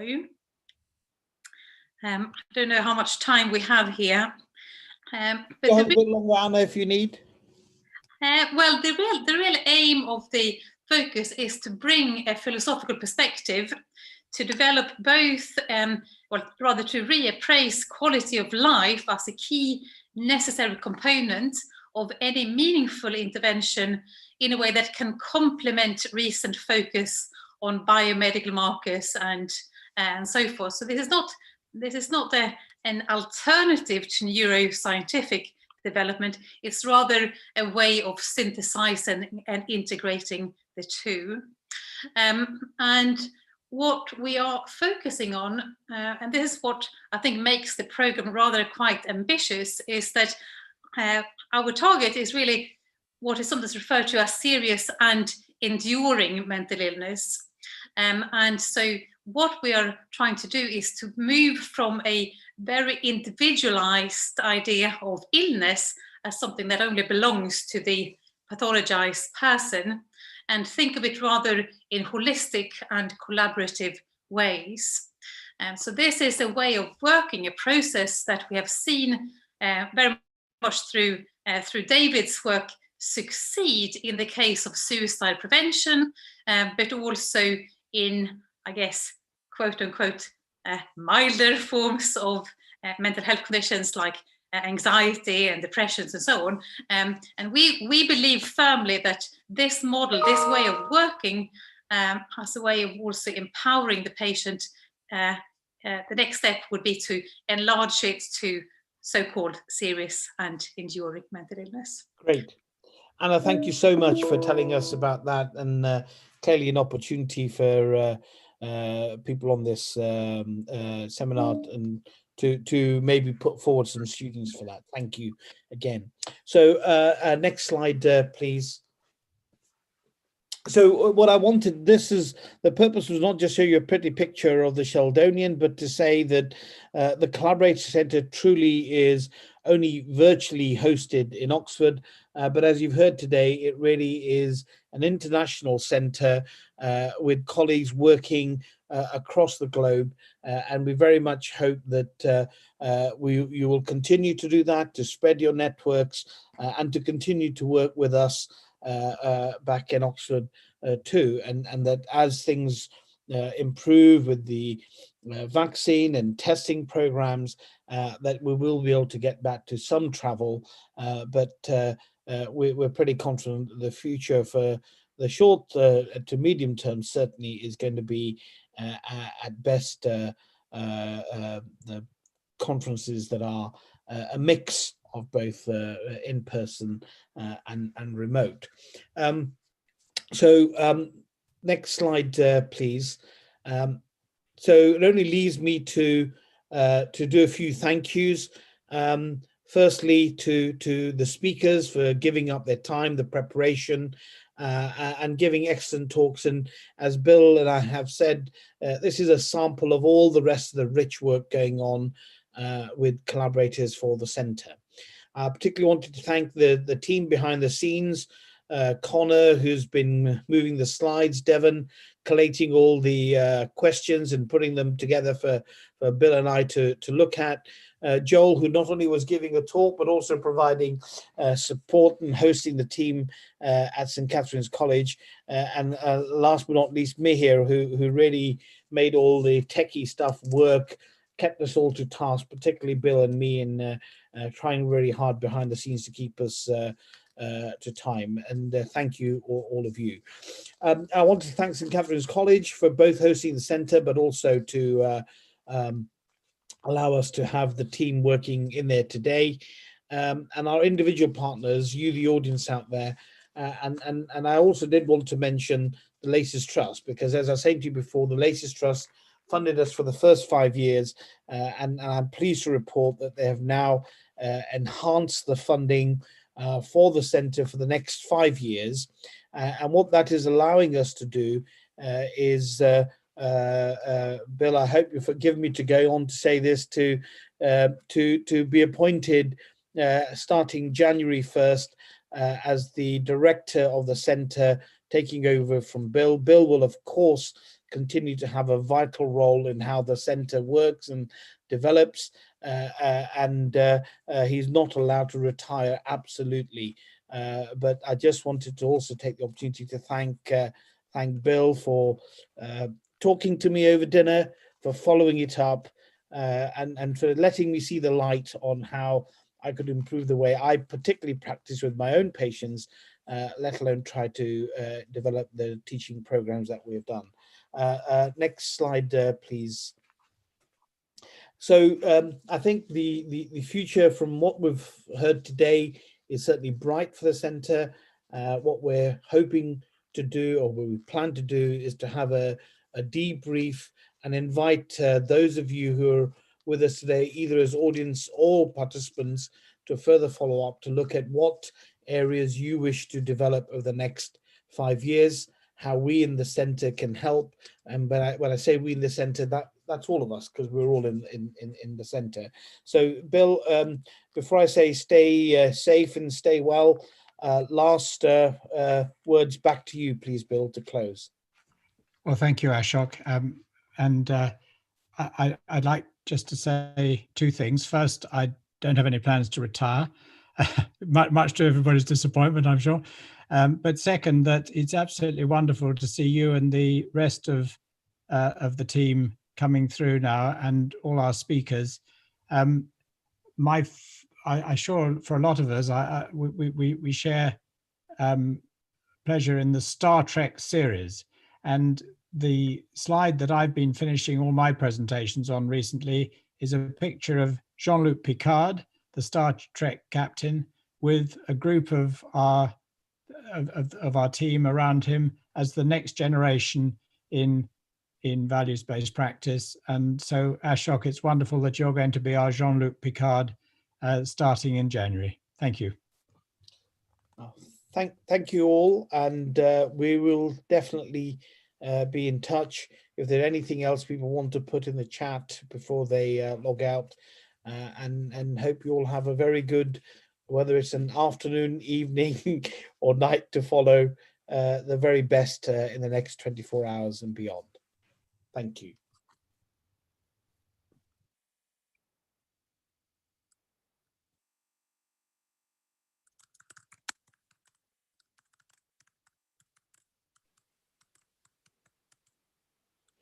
Thank you, Ashok. That was really great.